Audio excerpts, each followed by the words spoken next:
Alhamdulillah nahmaduhu wa nasta'inuhu wa nastaghfiruhu wa na'udzu billahi min shururi anfusina wa min sayyiati a'malina may yahdihillahu fala mudilla lahu wa may yudlilhu fala hadiya lahu wa ashhadu an la ilaha illallah wahdahu la sharika lahu wa ashhadu anna muhammadan abduhu wa rasuluhu amma ba'd. கண்ணியத்திற்குரிய echo வருதுங்க, echo எடுத்து விட்டுருங்க. கண்ணியத்திற்குரிய எல்லாம் வல்ல அல்லாஹு ஜல்ல ஷானஹு தஆலாவின் நல்லடியார்களே, அல்லாஹுடைய பேரருளால் முஹம்மதுர் ரசூலுல்லாஹ் என்ற தலைப்பிலே தமிழகம் முழுவதும் அனைத்து மாவட்டங்களிலும் நடத்தப்படுகிற மாநாட்டின் தொடர்ச்சியாக இந்த திருவள்ளூர் மாநாடு, மாவட்ட மாநாடு நடந்து கொண்டிருக்கிறது. இந்த நிகழ்ச்சியிலே முஹம்மதுர் ரசூலுல்லாஹ் என்கிற தலைப்புக்கு ஏற்றவாறு என்னுடைய உரை தலைப்பும் தரப்பட்டிருக்கிறது. நபி வழி நடந்தால் நரகமில்லை, இதுதான் எனக்கு தரப்பட்டிருக்கிற தலைப்பு. மறுமையில வெற்றி பெற வேண்டும் என்பதற்காகத்தான் நாம் இந்த மார்க்கத்தில் இருக்கிறோம். இஸ்லாம் மார்க்கத்திலே நாம் அங்கம் வகிப்பது உலகத்திலே பதவிகளை பெறுவதற்காக அல்லது பொருளாதாரத்தை அடைவதற்காக அல்லது புகழையும் செல்வாக்கையும் அடைவதற்காக, வசதி வாய்ப்புகளை பெருக்கிக் கொள்வதற்காக நிச்சயமாக இல்லை. இஸ்லாத்தை விட்டு வெளியே இருந்தால், இஸ்லாம் மார்க்கத்தை கை கழுவினால் இந்த வசதிகளை எல்லாம் தாராளமாக பெற முடியும் உலகத்தில். அப்ப நாம எதற்காக இந்த மார்க்கத்தில் இருக்கிறோம்? இந்த உலகத்தில் உள்ள எந்த ஒன்றையும் எதிர்பார்க்காமல் மரணத்திற்கு பிறகு ஒரு வாழ்க்கை இருக்கிறது. உலகத்தை எல்லாம் அல்லாஹ் அழித்த பிறகு அனைவரையும் திரும்ப உயிர்ப்பித்து எழுப்பி நம்மை விசாரிப்பான்.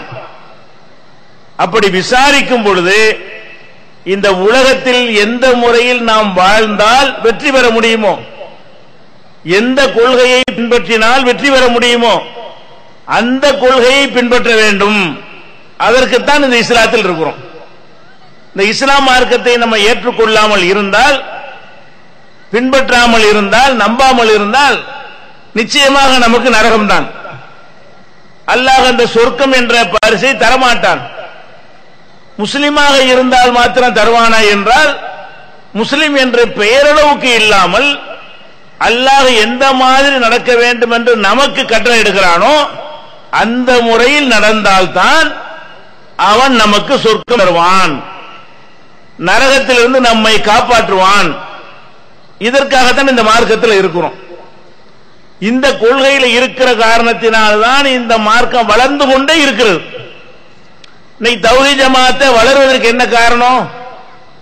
நாம ஒரு அரசியல் கட்சியாக இருந்து தேர்தலில் போட்டியிட்டு சட்டமன்ற, நாடாளுமன்ற உறுப்பினர்களாக அல்லது மாநகராட்சி உறுப்பினர்களாக ஆவதற்காக ஒரு அமைப்பை கொண்டு சென்றால் இது உலகத்துக்கு உள்ள ஒரு இயக்கம், தலைவர்களுடைய ஆதாயத்திற்கு உள்ள இயக்கம் என்று எப்போ மக்கள் கைகள் விடுவார்கள். அதையெல்லாம் இல்லாம நம்ம சொல்வதெல்லாம் என்ன? மக்கள் அடித்தாலும், வெறுத்தாலும், உதைத்தாலும், ஊர் நீக்கம் செய்தாலும், இறந்து போனவர்களை கூட அடக்கம் செய்ய விடாமல் கொடுமைகள் நிகழ்த்தினாலும் நாம் திரும்ப திரும்ப சொல்கிறோமே, எதற்காக? இப்படியான உறுதியின் காரணமாக மறுமையில் நம்ம வெற்றி பெற முடியும். இந்த எண்ணத்தோடு நம்ம அணுகினோமையானால் நம்ம சமூகத்தில் இருக்கிற எல்லா, இஸ்லாத்தின் பெயரால் இருக்கிற எல்லா குழப்பமும் தீர்ந்து விடும். இன்னைக்கு பல 72 கூட்டங்களாக இருக்கிறார்கள் இல்லையா? அவங்க எல்லாம் ஏன் இப்படி இருக்கிறார்கள்? மறுமையில் அல்லாஹ் என்ன கேட்பான் அதை சிந்திக்கல. இந்த உலகத்தில் எப்படி சமாளிக்கலாம், எப்படி சம்பாதிக்கலாம், என்ன மாதிரியான ஒரு வாக்குவாதம் செய்து மக்களை ஏமாற்றலாம், இதுல கவனம் செலுத்துற காரணத்தினால்தான் ஒவ்வொருவரும் தங்கள் தங்கள் கொள்கையிலேயே உறுதியாக நிற்கிற காட்சியை பார்க்கிறோம். ஆனால் நபிகள் நாயகம் ஸல்லல்லாஹு அலைஹி வஸல்லம் காட்டிய அந்த வழியில் சென்றால்தான் மறுமையில வெற்றி பெற முடியும், மறுமைதான் இலக்கு என்று அறிந்து கொண்டார்களே, ஆனால் நிச்சயமாக எல்லாருமே ஒரு கூட்டத்துக்கு வந்து விடுவார்கள். அதனால்தான் நபி வழி நடந்தால் நரகம் இல்லை என்று மறுமையை மையப்படுத்தி இந்த தலைப்பு தந்திருக்கிறார்கள். நீங்க நபி வழி நடந்தீங்க என்று சொன்னா நிச்சயமாக நரகம் இல்லை. அது எப்படியெல்லாம் அல்லாஹ் இதை வலியுறுத்துகிறான்? முதலாவதாக அல்லாஹ் இந்த அடிப்படை எப்படி சொல்லித் தருகிறான் என்று சொன்னால், அலா லில்லாஹி தீனுல் காலிஸ். நானா இல்ல, அல்லது வேற உலமாக்களா, மார்க்க அறிஞர்களா இல்ல, ஊர் ஜமாத்தார்கள் இதுக்கு சொந்தக்காரங்களா இல்ல.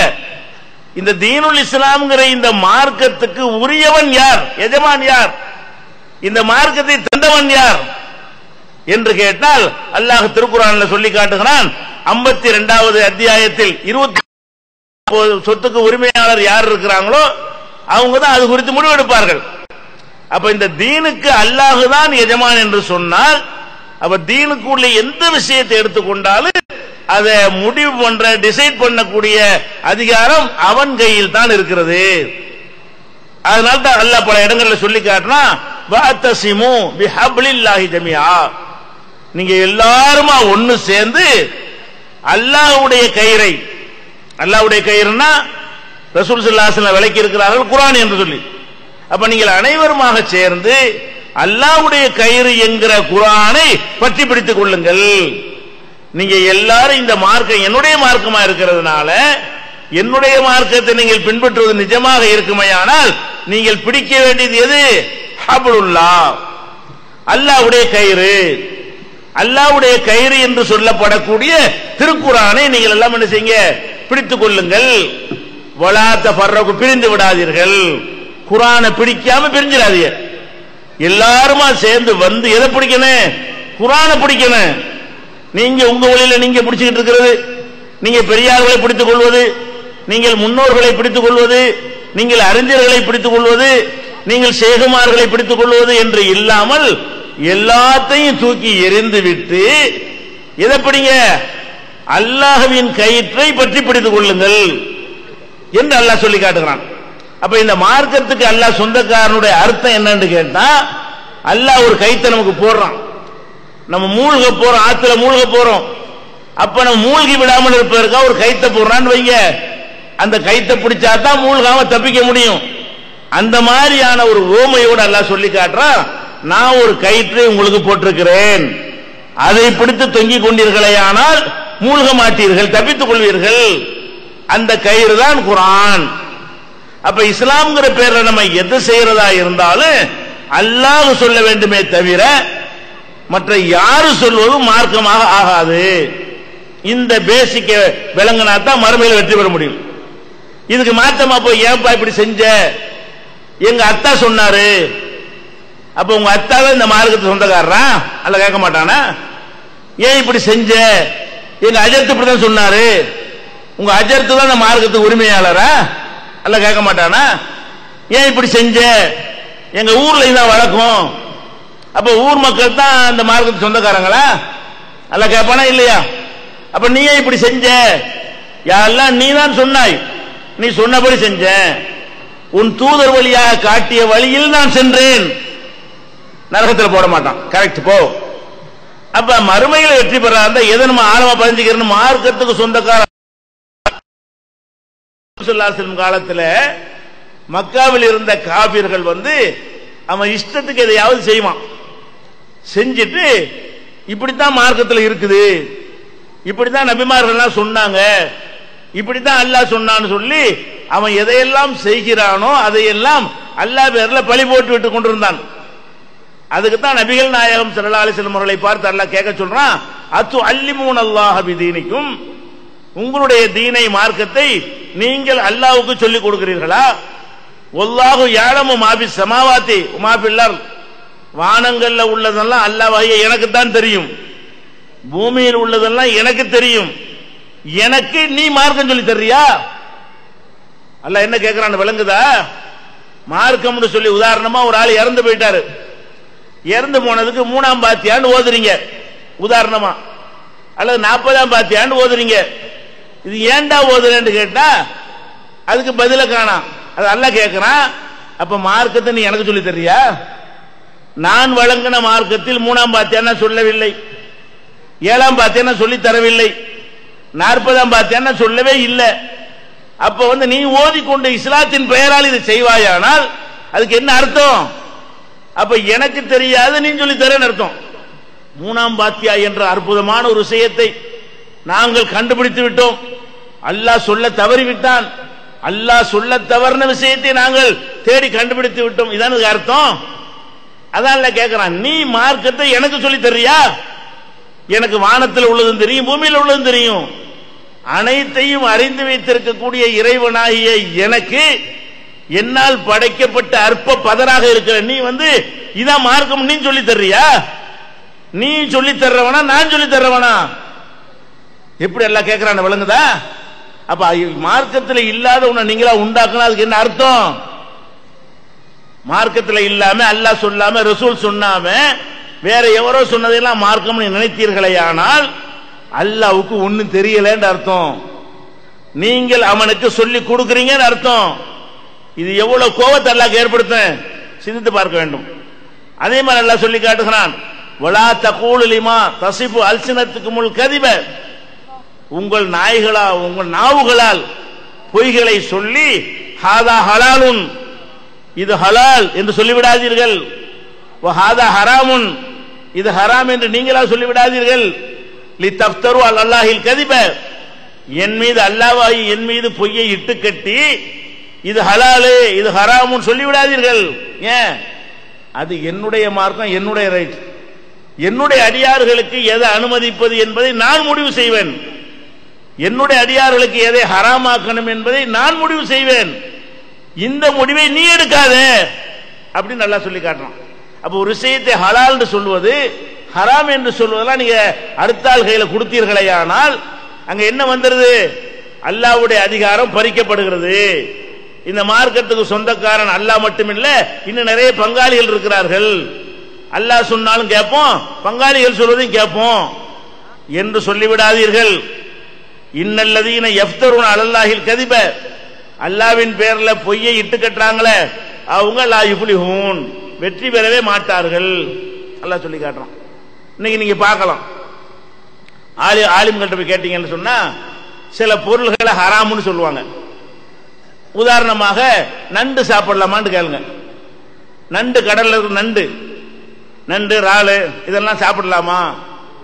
சாப்பிடக்கூடாது அப்படிம்பாரு. சாப்பிடக்கூடாதுன்னு உனக்கு யார் சொன்னா? குர்ஆன்ல இருக்கா? இல்ல. நபிகள் நாயகம் ஸல்லல்லாஹு அலைஹி வஸல்லம் நண்டு சாப்பிடாதுன்னு சொன்னாங்களா?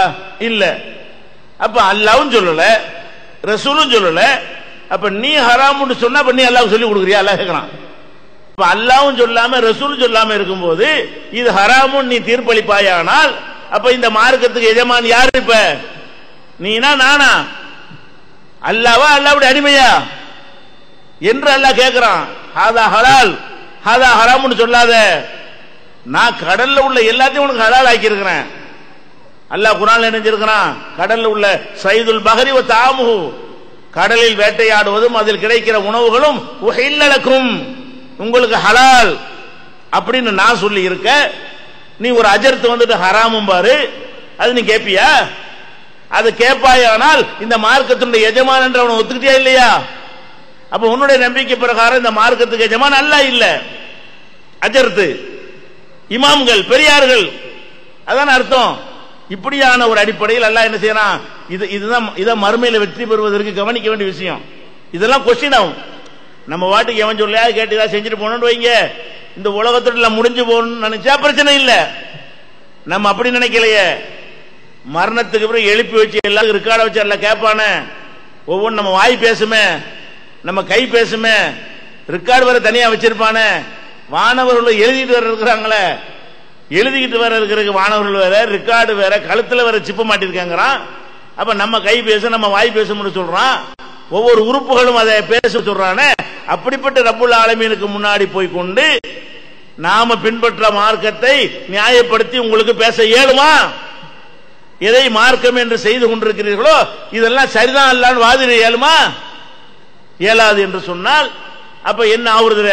நம்முடைய மறுமை வாழ்க்கை நரகம்தான். அப்ப நரகத்திற்கு செல்லாமல் இருப்பதற்கு என்ன வேலை?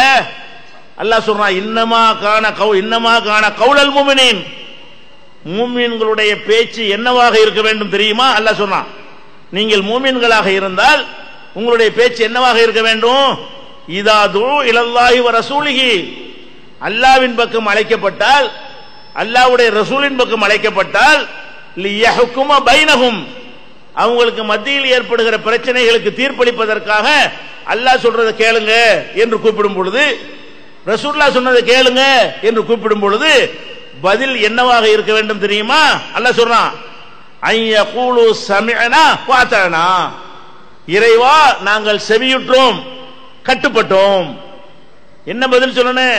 அல்லாஹ் வரதட்சணை வாங்காதன்னு சொல்றான், உடனே ஆமன்னான்றணும். இறைவா நான் கேட்டுக்கிட்டேன், மகரு கொடுத்து கல்யாணம் பண்ணு அல்லாஹ் சொல்றான், அப்படியா அல்லாஹ் நான் அப்படி கொடுத்துறேன். அப்ப எந்த ஒரு விஷயத்தை எடுத்துக்கொண்டாலும் அல்லாஹ் ரசூல் இதை தீர்ப்புக்கு வாங்க என்று கூப்பிட்டால் அல்லாஹ் ரசூல் ஒரு பக்கம் இருக்கட்டும், எங்க அஜர்த்தையும் கேட்டுக்கிறேன். என்ன கதிக்கு மூமின் சொல்லலாமா? இத ஒரு மூமினுடைய பேச்சு என்னவாக இருக்கணும்? ஐயகூலு சமிஅனா வ அதானா, செவியுற்றோம் கட்டுப்பட்டோம் என்று சொல்ல வேண்டும். உலாயிக ஹுமுல் முஃப்லிஹூன், அவங்க தான் வெற்றி பெற்றவர்கள். யார் வெற்றி பெற்றவர்கள்? மறுமையில நரகத்துக்கு போக கூடாதுங்கிறமே அதுக்குரிய வழி என்னவென்று சொன்னால், இங்க வாங்க குர்ஆன்ல உள்ளபடி நடப்போம்னு கேட்டா சொல்லுங்க கேட்கிறேன் அப்படி சொல்லணும். வாங்க ரசூலுல்லாஹ் சொல்லபடி நடப்போம் அப்படின்னு கேட்டால் சொல்லுங்க கேட்கிறேன். இப்படி சொல்வார்களேயானால் அவர்கள் முஃமின்கள், இப்படி சொல்வார்களேயானால் அவர்கள் வெற்றியாளர்கள். இப்படி அல்லாஹ் சொன்னது ரசூல் சொன்னதை எடுத்து சொல்லும் பொழுது அதை தூக்கி எறிஞ்சு விட்டு எனக்கு அவர் சொன்னார் இவர் சொன்னார் என்று சொல்வீர்களேயானால் அதனுடைய ரிசல்ட் என்ன? நரகத்துக்கு தான் போயாக வேண்டும். இதெல்லாம் அல்லாஹ் அந்த பேசிக்கை உண்டாக்குறான். நம்ம மனசில் நம்ப வேண்டிய விஷயத்துல முக்கியமான விஷயம் இது. இன்னும் அல்லாஹ் கேட்கிறான் பாருங்க, அம்லஹும் சுரக்காவு, அதாவது நம்ம இறைவனுக்கு நிகராக ஒரு ஆளை கடவுளா கற்பிக்கிறோம்னு வைங்களேன், அது மட்டும்தான் ஷிர்க்குன்னு நம்ம நினைச்சிட்டு இருக்கிறோம். இவன அல்லாஹ் அவன அல்லாஹ், இவனையும் நாங்க இவன்ட்டையும் வணங்குவேன் அவனே வணங்குவேன், இவன்ட்டையும் துவா செய்வேன் அவன்ட்டையும் துவா செய்வேன், இது மட்டும்தான் ஷிர்க்கு நம்ம நினைச்சிட்டு இருக்கிறோம். அல்லாஹ் என்ன கேட்கிறான் தெரியுமா? அம்லஹும் சுரக்காவு, இவர்களுக்கு சுரக்காக்கள் இணையாளர்கள் அல்லாஹ்வுக்கு நிகரானவர்கள் இவர்களுக்கு இருக்கிறார்களா?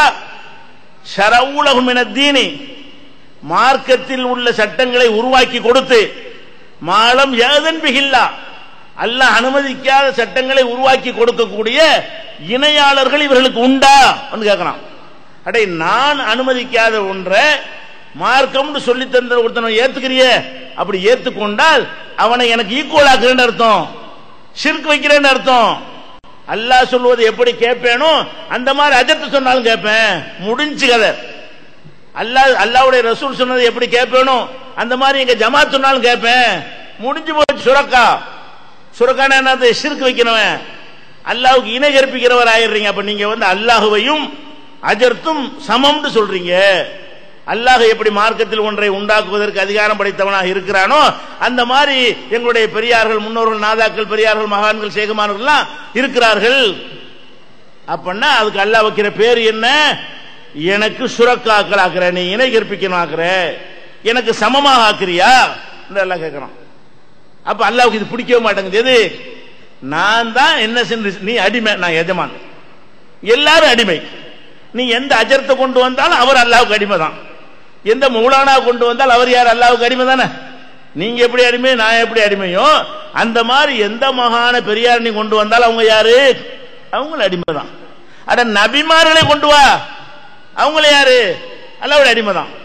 அப்ப எல்லாரும் அடிமையா இருக்கும் பொழுது அடிமைகளுக்கு அடிமையா உத்தரவு போட முடியும்? நீனும் அடிமை நானும் அடிமை, நீனும் ஒருத்தன் சொல்ல கேட்கணும் நானும் ஒருத்தன் சொல்ல கேட்கணும். அப்புறம் என்ன நீ எனக்கு உத்தரவு போடுற? கேட்க வேணாமா? இந்த அஜரத்துங்கிறவரை அல்லாஹ் சொல்றத கேட்க கடமைப்பட்டிருக்கிறாரு, நானும் அல்லாஹ் சொல்றத கேட்க கடமைப்பட்டிருக்கிறேன். அவர் என்ன செய்யறாரு தெரியுமா? அதை கேட்காம நான் சொல்றேன் நீங்க எழுதுறாரு. அப்ப அவர் அடிமையா இருந்து கொண்டு அவரை போன்ற ஒரு அடிமைக்கு உத்தரவு போடுறாருன்னு அர்த்தம். இது அல்லாஹ்வுக்கு பிடிக்கவே பிடிக்காது. அதுதான் அந்த வார்த்தையை போடுறான். அதே மாதிரி அல்லாஹ் கேட்கிறான், யா அய்யுஹல்லதீன ஆமனூ, நம்பிக்கை கொண்ட மக்களே, லா துஹர்ரிமு தையிபாத்தி மா அஹல்லல்லாஹு லக்கும், அல்லாஹ் எதை உங்களுக்கு ஹலால்னு சொல்லுகிறானோ அதுல எந்த ஒன்றே ஹராம்னு சொல்லிடாதீங்க.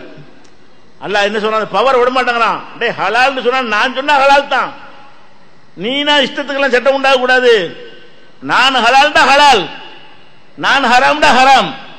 அது அல்லாஹ் சொல்றான், யா அய்யுஹல்லதீன ஆமனூ, நீங்கள் ஈமான் கொண்டவர்களாக இருந்தால் கவனியுங்கள், லா துஹர்ரிமு, நீங்கள் ஹராமாக்கி கொள்ளாதீர்கள், த்வையிபாத்தி மா அஹல்லல்லாஹு லக்கும், அல்லாஹ் உங்களுக்கு எதை ஹலால் என்று சொல்லி இருக்கிறானோ அந்த தூய்மையானவற்றை எல்லாம் ஹராம் என்று நீங்கள் சொல்லிவிடாதீர்கள். வலா தஅதது, எல்லை மீறாதீர்கள். அப்படி சொன்னா லிமிட்டை தாண்டறன்னு அர்த்தம். நான் ஹலால்னு சொன்ன ஒன்றை நீ ஹராம்னு ஆக்குனா இப்ப என்ன அர்த்தம்? எல்லை தாண்டறன்னு அர்த்தம், லிமிட்டுக்கு மேல போறேன்னு அர்த்தம். ஒரு சின்ன உதாரணம் சொல்வதாக இருந்தால், இப்ப நீங்க பெண்கள் இருக்கிறீங்க, உங்களுக்கு சில மார்க்கத்தில் சில சலுகைகள் சில சட்டங்கள் இருக்கிறது. அந்த சட்டங்கள்ல ஒண்ணு என்ன, பெண்கள் பள்ளிவாசலுக்கு வரலாமா என்று கேள்வி வரும்பொழுது நபிகள் நாயகம் ஸல்லல்லாஹு அலைஹி வஸல்லம் அவர்கள் என்ன செஞ்சாங்க, வரலான்டாங்க. வந்தாங்க. ரசூலுல்லாஹ் காலத்தில் பெண்கள்லாம் என்ன செஞ்சாங்க, பள்ளிவாசலுக்கு விரும்பியவர்கள் கட்டாயப்படுத்தப்படல, விரும்பிய பெண்கள் வந்தார்கள், 5 வேளை தொழுகைக்கு வந்தார்கள்.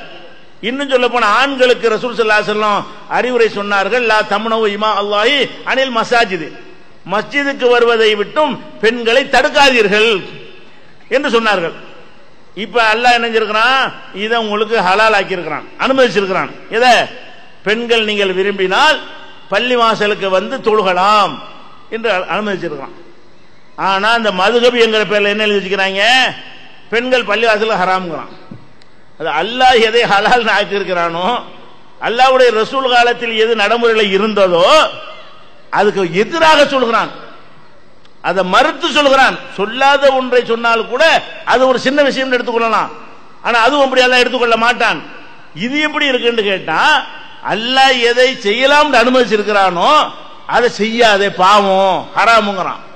அப்ப பெண்கள் பள்ளிக்கு வருவது ஹராமு, பெண்கள் பள்ளிக்கு வரக்கூடாது, வந்தா விரட்டி அடிங்க என்று மதுஹப் என்கிற பெயர்ல சட்டம் எழுதி வச்சிருக்கிறான்.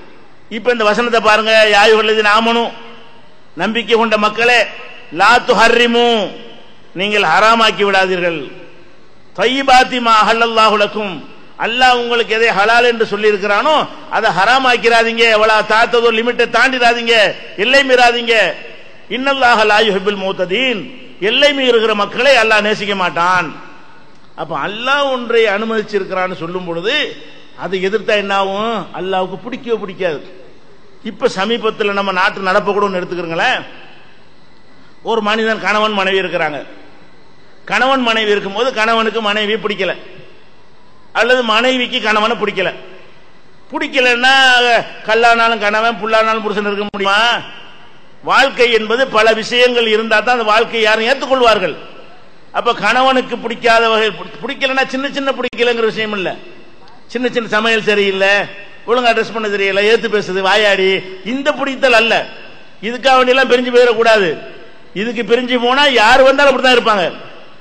இவளை விட்டு அவளை கூப்பிட்டாலும் அப்படித்தான் இருப்பான், அவனை விட்டு இன்னொருத்தன் கல்யாணம் பண்ணாலும் அவன் அப்படித்தான் இருப்பான். மனிதன் என்ற முறையில் அனைவரிடமும் இருக்கக்கூடிய குறைபாடுகள் தனி விஷயம். அதே நேரத்தில் இல்லற வாழ்க்கைக்கு தகுதியற்றவளாக ஒரு பெண் இருக்கிறார், அல்லது இல்லற வாழ்க்கைக்கு தகுதியற்றவளாக ஒரு ஆம்பளை இருக்கிறான், அல்லது குடிச்சிட்டு பொம்பளையை கொடுமைப்படுத்துறான், அல்லது இந்த பெண்ணு கணவன் இருக்கும் பொழுதே வேற வேற பக்கம் என்ன செய்யறா, கடைக்கண் பார்வை வீசக்கூடியவளா இருக்கிறார். இதெல்லாம் ஒருத்தனுக்கு பிடிக்காது. பொம்பளைக்கும் இந்த மாதிரி ஆண்மையற்றவனை பிடிக்காது, குடிகாரனை பிடிக்காது, ஆம்பளைக்கும் இப்படி பிடிக்காது. இப்படியான ஒரு நிலைமையில இருக்கும் பொழுது இஸ்லாம் என்ன சொல்லுது, 2 பேருக்கும் விவாகரத்து உரிமையை கொடுத்திருக்கு. ஆண்களுக்கு பிடிக்காதான செய்யி, ஒரு டைவர்ஸ் பண்ணு, தலாக்குன்னு சொல்லு. தலாக்கு சொன்ன பிறகு உடனே எல்லாம் முடிஞ்சிடாது, அப்புறம் சேர்ந்துக்கலாம், 3 மாசத்துக்குள்ள சேர்ந்துக்கலாம். தலாக்குன்னு சொல்லிட்ட உடனே எல்லாம் முடியாது, 3 மாச டயத்தில் சேர்ந்து கொள்ளலாம். 3 மாசம் கழிஞ்சிட்டா கூட அவங்க 2 பேரும் யோசிச்சு பார்த்து நம்ம சேர்ந்து வாழ்ந்தா நல்லா இருக்கும் என்று சொல்லி மறுபடியும் கல்யாணம் பண்ணிக்கலாம். 3 மாசத்துக்குள்ள சும்மா சேர்ந்துக்கலாம்.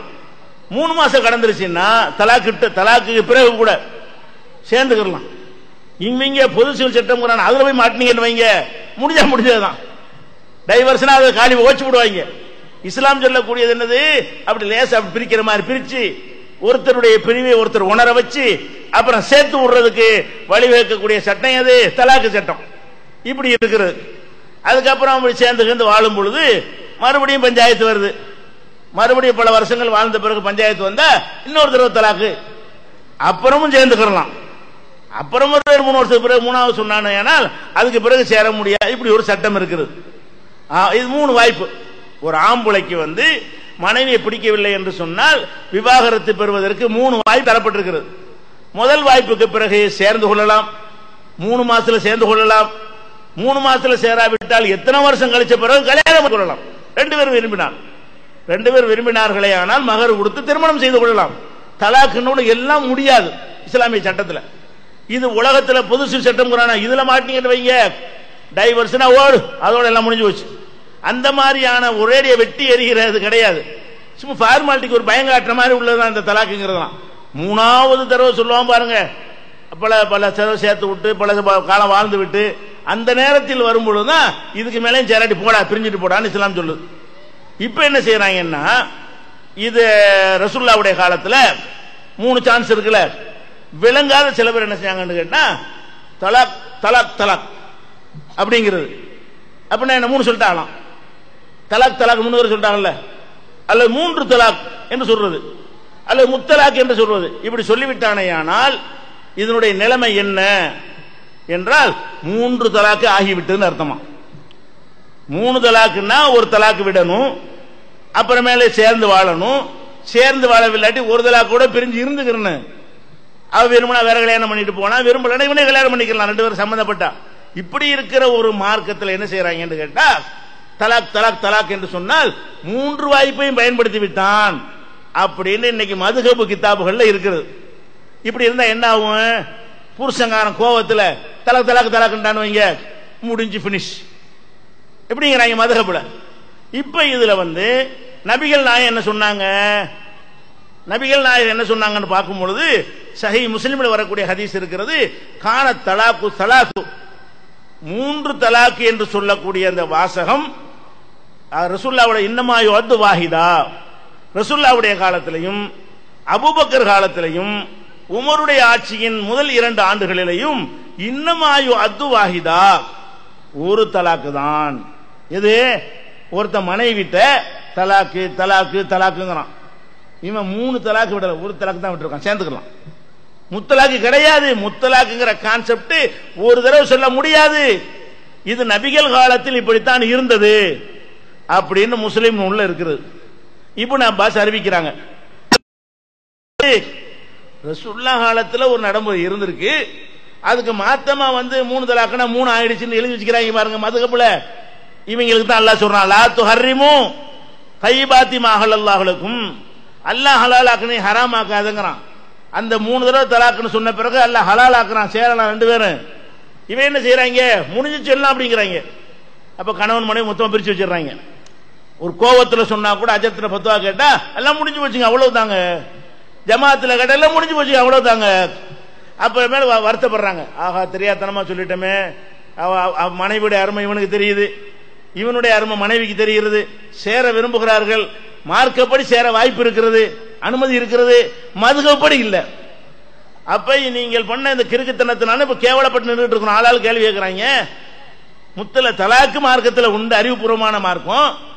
தலாக்கு இல்லாட்டி என்ன ஆகும் அதை யோசிக்கணும். இந்த தலாக்குங்கிற ஒண்ணு இல்லைன்னு வைங்க, என்ன செய்ய பொது சட்டம். அது என்ன சட்டம்? அதாவது நமக்கு இப்ப கணவனுக்கு மனைவியை பிடிக்காட்டாலும் மனைவிக்கு கணவனை பிடிக்காட்டாலும் நம்மளா பேசி ஜமாத்துல முடிச்சுக்கிற கூடாதான். வேற என்ன பண்ணனே? கோர்ட்ல வழக்கு போடணுமா. மனைவிக்கு புருஷனை பிடிக்கலான்னு வைங்களேன், அவ கோர்ட்ல போய் என் கணவனை எனக்கு பிடிக்கவில்லை, எனக்கு விவாகரத்து தாருங்கள் அப்படின்னு வழக்கு போடணும். வழக்கு போட்டா என்ன நடக்கும் தெரியுமா? வழக்கு போட்டு பேப்பர் வாங்கி வச்சுக்கிறவாங்களா, 1ஆம் தேதிக்கு வழக்கு போட்டேன்னு வைங்க, நீதிபதி என்ன செய்வார்? வாங்கி உனக்கு 15ஆம் தேதி வாய்தான் பாரு, ஒன்னு விசாரிக்கலாம் மாட்டாரு, அந்த பேப்பர் படிக்கவும் மாட்டாரு. அந்த மனுவை எடுத்து வச்சு என்ன செய்வாரு? உங்க 2 பேருக்கும் 15ஆம் தேதி போட்டிருக்கு அப்படின்றாரு. 15 நாளைக்கு இவர் மர போய் நிக்கணுங்க, கையை கட்டி என்ன செய்யணும்? நீதிபதிக்கு முன்னாடி நிக்கணும். அன்னைக்கு ஏதாவது விசாரிப்பானான்னு கேட்டா அன்னைக்கு என்ன செய்வான்? ஜனவரி பிப்ரவரி 1ஆம் தேதி போட்டிருக்கு அப்படின்றான். 15 நாள் தள்ளி பிப்ரவரி 1க்கு போனீங்கன்னு வைங்க, அப்போது விசாரிப்பானா? விசாரிக்க மாட்டான். யார் வந்திருக்கா? இப்ராஹிம் அமீனாவா? உங்களுக்கு அடுத்த மாசம் 30ஆம் தேதி வாங்க அப்படிமா. அடுத்த 30ஆம் தேதி பண்ணிடுவீங்களேன். யார் இப்ராஹிம் ஆமீனாவா? நீங்க அடுத்த மாசம் 1ஆம் தேதிக்கு வாங்க. இப்படி ஒரு வருஷத்துக்கு 24 தடவை வாய்தா போட்டு விட்டுருவாங்க. 15 நாளைக்கு கூட கோர்ட்டுக்கு போகணும், விசாரிக்கவும் மாட்டான், என்னன்னு கேட்கவும் மாட்டான். வழக்கு என்ன அவ்வளவு இருக்குமே, எப்ப விசாரிக்கிறது? விசாரணைக்கு எடுத்துக்கிறதுக்கு 4 வருஷம் ஆகும். 4 வருஷம் வரைக்கும் என்ன செய்யணும்? கோர்ட்டுக்கு போயிட்டு வரணும். 15 நாளைக்கு ஒருக்கா போயிட்டு மாப்பிள்ளையும் பொண்ணு என்ன செய்யணும்? போயிட்டு போவாட்டாலும் குட்டுறோம், இப்படி வரண்டு போட்டுருவான், கைது பண்ண சொல்லிடுவான். போயிட்டு வரணும். போயிட்டு அங்க நின்று ஐயா கையை கட்டி நின்று நம்ம மனு எப்போ வருதுன்னு பார்த்து அன்னைக்கு வியாபாரத்தை விட்டு தொழிலை விட்டு எல்லாத்தையும் விட்டு காலைல போனால் சாயந்தரம் தான் வர முடியும். காலில இருந்து நிற்க வேண்டி இருக்கு. நம்ம மனு 48வது மனுனா 48 வரைக்கும் காத்துட்டணும். நம்ம மனு 230னா சாயந்தரம் அசராயி மகரிபாயிரும். அது வரைக்கும் வெயிட் பண்ணி நின்றுட்டு நீ 15ஆம் தேதிக்கு வா இப்படிம்பாங்க. இப்படி சொன்ன உடனே 1 வருஷம் ஆச்சா, அப்பவும் விசாரணைக்கு வராது. 2 வருஷம் ஆச்சா, அப்பவும் விசாரணைக்கு வராது. அட பொண்டாட்டிக்கு புருஷன் பிடிக்கல, இவன் சரியில்லை, ஒரு ஆண்மே இல்லாதவனா இருக்கிறான், அவளுக்கு ஒரு வாழ்க்கை வேணும்னா அது உடனே கிடைச்சா தானே அது வாழ்க்கை. தவறான வழிக்கு போகாம இருப்பதா இருந்தா சட்டுப்பட்டு முடிக்கணுமா இல்லையா? அவன் என்ன செய்யறான்? 1 வருஷம் 2 வருஷம் 3 வருஷம் 4 வருஷம் 7 வருஷம்லாம் ஆயிரும். 7 வருஷம் வரைக்கும் என்ன என்னத்துக்கு மனு கொடுத்தா? அந்த 7 வருஷம் வரைக்கும் இந்த வக்கீலுக்கு பீஸ் கொடுத்து சாகணும். வக்கீலுக்கு என்ன செய்யணும்? பீஸை கொடுக்கணும். அந்த வக்கீலுக்கு போய் பிடிக்கிறாங்க பாருங்க, அந்த வக்கீல் கணக்கு பண்ண பார்ப்பான். விவாகரத்து கேட்ட பொண்ணா இருக்கிறதுனால அவன் வேற மாதிரியாக என்ன செய்வாங்க, அப்படிலாம் நடக்கும். கோர்ட்ல நடக்குது. விவாகரத்துன்னு போறதுனால பலவிதமாக நம்மளை சீண்டுவது, நம்மளை ஒரு மாதிரியா பார்ப்பது, அந்த மாதிரியான ஒரு மிரட்டல் பண்ணுவதெல்லாம் நடக்கும். 7 வருஷத்துக்கு பிறகு உங்களுடைய விவாகரத்தை ஏற்றுக்கொள்ளப்பட்டு போயிட்டு வாங்குவாங்க. அப்ப இவன் என்ன செய்வான்? 7 வருஷத்துக்கு வரைக்கும் இதை காத்துக்கிட்டு இருக்கணும். அப்ப என்ன செய்வோம்? சாப்பாட்டுல வெஸ்த வச்சு காலி பண்ணிடுவோம். அப்படிதான் நடக்கு. கள்ளக்காதலோடு சேர்ந்து பொண்டாடி கேரி புருஷனை கொள்றான்னு வருதுங்க. உன் சட்டம் அப்படி இருக்குது. உன் புருஷனை பிடிக்கலன்னு கல்யாணம் பண்ணிட்டு போனேன். அவனை யாரு பிடிக்கல வேணான்னு சொல்லிவிட்டு யாரு பிடிச்ச கல்யாணம் பண்ணி சட்டப்படி ஹலாலா போயிரும்ல.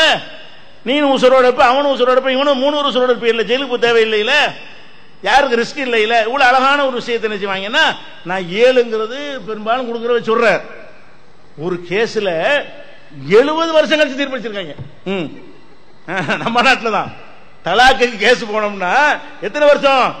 ஒரு 25 வயதுல போடான்னு வைய, 95 வயதுல உனக்கு தலாக்குன்னா 95 எந்த தலாக்கு? அது 95 70 வருஷம் கழிச்செல்லாம் இதை கொண்டா நம்ம திணிக்கணுமா? என்ன செய்ய போற ஆளாம்? வாங்க புதுச்சு விஷயத்துக்கு வாங்க. அதுக்கு தான் பொண்டாட்டிய புருஷன் எது கொள்றான், விவாகரத்து கேட்கறான். பொண்டாட்டி பிடிக்கலன்னு வந்துருச்சு. பொண்டாட்டி தேவை ஒரு ஆம்பளைக்கு இருக்கா இல்லையா? அறவே செட் ஆகாதுன்னு முடிவான பிறகு முயற்சி எல்லாம் பண்ணி சேர முடியாதுன்னு ஆன பிறகு என்ன வரும்? ஒரு பெரிய என்னன்னு ஒரு நிலை வரும். அப்படி வரக்கூடிய நேரத்தில் என்ன செய்வான்? ஜமாத்துல சொல்லி முடிச்சோம்னா அதுக்குரிய முறைப்படி நான் நஷ்டம் எல்லாம் வாங்கி தரணும், அது தனி சட்டம் இருக்குது. அப்படி செய்யற விட்டுவிட்டு கோர்ட்டுக்கு போனா என்ன ஆகும்? அவங்க புருஷங்காரன் யோசிக்கிறான், இப்ப இந்த பொண்டாட்டி வேணான்னு சொல்லி நம்ம கோர்ட்டுக்கு போனோம்னா 70 வருஷம் நாளாகும், 50 வருஷம் நாளாகும், 40 வருஷம் நாளாகும். நம்ம தொழில போட 15 நாளைக்கு ஒரு கோர்ட்டுக்கு போயிட்டு வர இருக்கணும், வக்கீலுக்கு வேற பீஸ் கொடுத்து ஆகணும், இது வேற ரிஸ்கான வேலைகள்லாம் இருக்கிறது. இதுக்கு அப்புறமேலு ஆரத்து வாங்கிட்டு வர்றதுக்கு என்னத்துக்குன்னு சொல்லிட்டு மண்ணெண்ணெய் ஊற்றி கொளுத்தி விட்டுருவாங்க. ஸ்டவ் வெடித்து இளம்பெண் சாவு. அப்ப ஸ்டவ் வெடித்து கிளவி என்னைக்கா செத்துருக்காளா? இளம்பெண் தான் சாவுவாய. இளம்பெண்ணை பிடிக்கலன்னு அந்த புருஷங்காரன் கொடூரமானவன் என்ன செய்யறான்னு கேட்டா, தலாக்கு சட்டம் கடுமையா இருக்கிற சமுதாயங்கள்ல ஸ்டவ் வெடிச்சு சாவுனா முஸ்லீம் யாரும் சாவுறது இல்ல. யார் இந்த பொது சிவில் சட்டம் அங்க போயிட்டு முட்டிட்டு இருக்கிறானோ அங்கதான் ஸ்டவ் வெடித்து சாவுது எல்லாமே. இங்க என்ன செய்யறான்? பிடிக்கட்டு விட்டு உசுரோட விட்டு போ, கொலைதான் பண்ணுவாங்கிற அளவுக்கு ஒருத்தன் போயிருவானே. ஆனால் உயிரோட இருந்து வேற ஒரு வாழ்க்கை தேடிக்கிற வேண்டியதானே. அப்ப அந்த அளவுக்கு வஞ்சம் பிடிச்சவனா இருந்தால் இப்படி செஞ்சிடறான். அல்லது பேருக்கு என்ன செய்யறான்? பொண்டாட்டின்னு வச்சுக்கிட்டு பப்பாட்டி ஒரு பக்கம் வச்சுக்கிட்டு வரவே மாட்டேங்கிறான். அது விவாகரத்தும் தரமாட்டேன், வாழ்க்கையும் தரமாட்டேன், உன்ட்ட வரவும் மாட்டேன், நான் ஏன் தேவைக்கு பப்பாட்டி வச்சுக்கிறோமா? இப்ப என்ன செய்வ? இவங்க சட்டம் அதைத்தான் உண்டாக்கி இருக்கிறது. அதை கொண்டா திணிக்க போறாங்களாம். பெண்களுக்கு அநீதி இலைக்கு தான் இது. தலாக்கு அநீதி இலைக்கு தான்.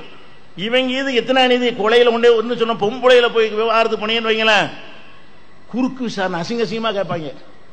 இவர் ஆண்மை இல்லைன்னு ஒரு கேச போட்டியன்னு வைங்க, சும்மா கேச போட்டு வந்துட முடியுமா? ஆண்மை இல்லைன்னா எப்படி? எங்க அவ்வளவு ஆம்பளை எல்லாம் இருக்கும் பொழுது வக்கீல் கேட்பாங்க, அவன் தரப்பு வக்கீல் குறுக்கு விசாரணை பண்ணுவான். ஆம்பளை இல்லை ஆண்மை இல்லைன்னா இப்படி, ஆண்மை இல்லைங்க எப்படி நடக்குங்க? பொம்பளைக்கு ஏழ்மை இதெல்லாம் இவ்வளவு அசிங்கப்படுத்தி கற்பழிச்சுப்பட்டவ கூட கோர்ட்டுக்கு போக மாட்டேங்கிறா. ஏன் அதை கேட்பானு கோர்ட்ல? இந்த நாசபத்த கோர்ட்ல என்ன கேள்வி கேட்பானுவ? கற்பழிக்கப்பட்டான்னு சொன்னா அதை விட்டுறாம எப்படி கற்பழிக்கப்பட்டான் அதெல்லாம் வரைக்கும் சொல்லுவாங்க. அதையெல்லாம் ஒண்ணுன்னா கேட்டி முதல்ல என்ன செஞ்சான், ரெண்டாவது என்ன செஞ்சான்லாம் கேட்பானுவோம். இதுக்கு பயந்துட்டு எவனுமே கோர்ட்டுக்கு போறது எந்த பொம்பளையும் போக மாட்டேங்கிறான். அப்ப இந்த கோர்ட்ல கொண்டு நிப்பாட்டி கேவலப்படுத்தி எங்களுடைய விவாதத்தை தரணும்னு சொல்றீங்க, இதை நாங்க ஏத்துக்கணுமா? அவ்வளவு அற்புதமான கண்ணியமான ஜமாத்துல வச்சு பேசுறோம். டைவர்ஸை தூக்கி எறிஞ்சுன்னு போயிட முடியாது. கணவனுடைய சக்திக்கு தகுந்தவாறு மனைவிக்கு நஷ்டஈடு வாங்கி கொடுக்கணும், இழப்பீடு வாங்கி கொடுக்கணும். அந்த மாதிரியான சட்டங்கள் இவ்வளவு அற்புதமான ஒரு சட்டமா இருக்கிறது. இந்த சட்டத்தை மாத்தணும்ன்றான். மேட்ரு என்ன? இப்ப அழகான சட்டம் இஸ்லாத்தில் இருக்கிறது. இந்த முத்தலாக்குங்கிற இஸ்லாத்தில் கிடையாது. இஸ்லாத்தில் இல்லாத ஒன்றை இவங்க சட்டம் ஆக்குனதுனால இப்படி ஒரு சங்கடத்தை நம்ம எல்லாம் சேர்ந்து சுமந்துக்கிட்டு கிடக்கிறோம். இப்ப பாயிண்ட் என்ன தெரியுமா? இப்ப அல்லாஹ் சொல்லாத ஒண்ணு நீ ஏன் செஞ்ச? அதான் கேள்வி. முத்தலாக்குங்கிறது ரசூலுல்லாஹ் காலத்துல இல்ல, 3 தலாக்லாம் சொல்ல முடியாது. அது என்ன நீங்க சட்டமாக்குறீங்க? உங்களுக்கு சொன்ன யார்? அதிகாரம் யாரா கொடுத்தது? அப்ப இந்த மார்க்கு சொந்தக்காரன் நீனா? நபிகள் நாயகம் காலத்துல ஒண்ணு இருக்குன்னு தெளிவா தெரியுது. அது கடந்துட்டு போகுதுங்க. நாங்க இப்படித்தாங்க செய்வோம். என்ன அர்த்தம் கேட்டா உமர் சொன்னாரு, உஸ்மான் சொன்னாருங்கிறான். அப்ப உமர் உஸ்மான்லாம் நபி தோழர்கள் தான். ரசூலுல்லாஹ்வோட பெரிய ஆட்களா? நபிகள் நாயகத்தோட பெரிய ஆட்களா? அவங்கெல்லாம் வஹி வந்துச்சா? அல்லாஹ்வுடைய ரசூல் ஒன்றை சொன்னார்கள், அதை ஏத்துட்டு போவியா?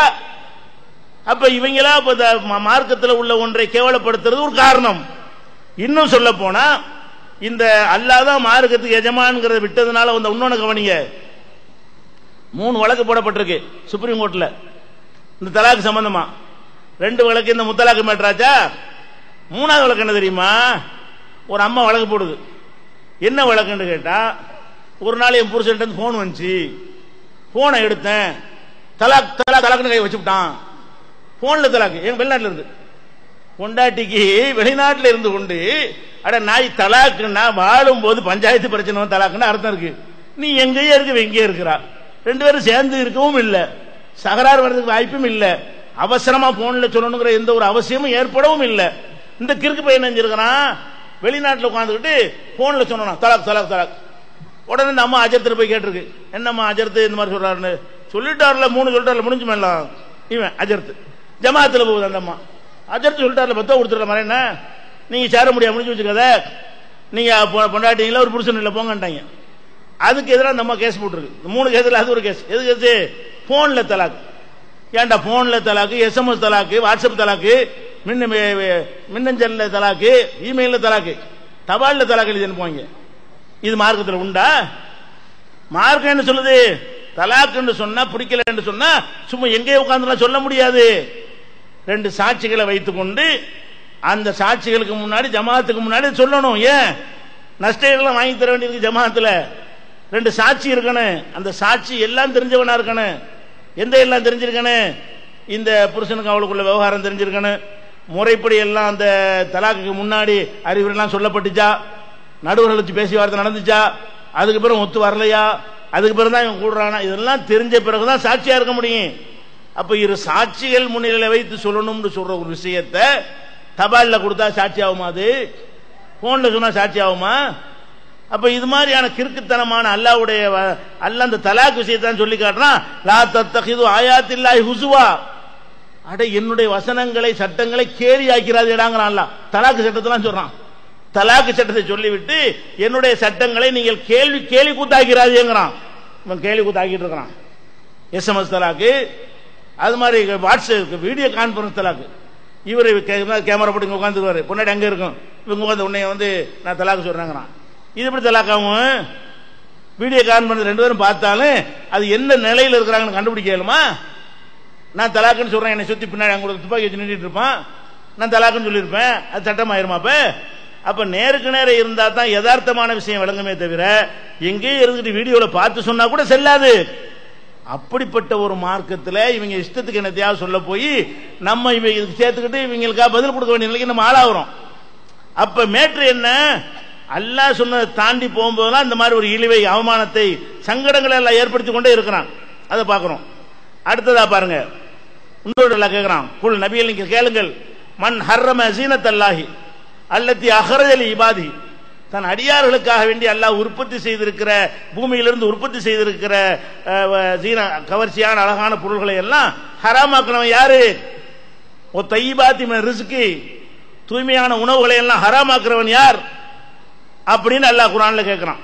அப்ப இதெல்லாம் என்ன விளங்குதுன்னு கேட்டா, மார்க்கங்கிற பேர்ல நான் சொன்ன அவ்வளவுதான், என் தூதர் சொன்ன அவ்வளவுதான், அவன் சொன்னா இவன் சொன்னாங்கிற விளையாட்டு வச்சுக்கிறாது. விளங்குதா இல்லையா? அவன் சொன்னா யாராவே இருக்கட்டும் அந்த விளையாட்டு வச்சுக்கிற கூடாது. இதுதான் நபிகள் நாயகம் சொல்றாங்க, மன் அமில அமலன் லைஸ அலைஹி அம்ருனா வஹுவ ரத்துன். எனது கட்டளை இல்லாமல் ஒரு அமலை நீங்கள் செய்தால், ரசூல் ஸல்லல்லாஹு அலைஹி வஸல்லம் சொல்றாங்க, எனது உத்தரவு இல்லாமல் ஒரு அமலை நீங்கள் செய்தால் வஹுவ ரத்துன், அது இறைவனால் நிராகரிக்கப்படும், தூக்கி மூஞ்சில வீசிடுவான்ல.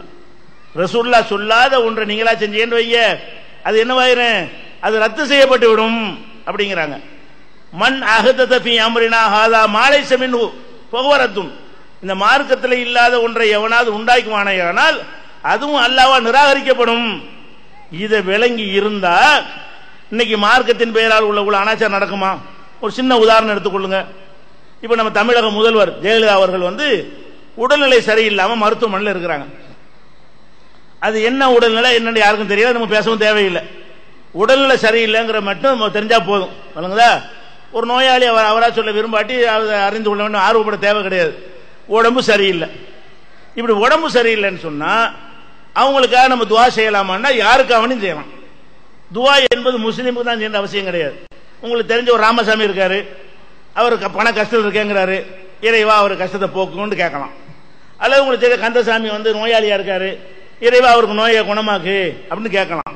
அப்ப முஸ்லீமுக்கு துவா செய்யற மாதிரி முஸ்லீம் அல்லாதவர்களுக்கு நம்ம என்ன செய்யலாம்?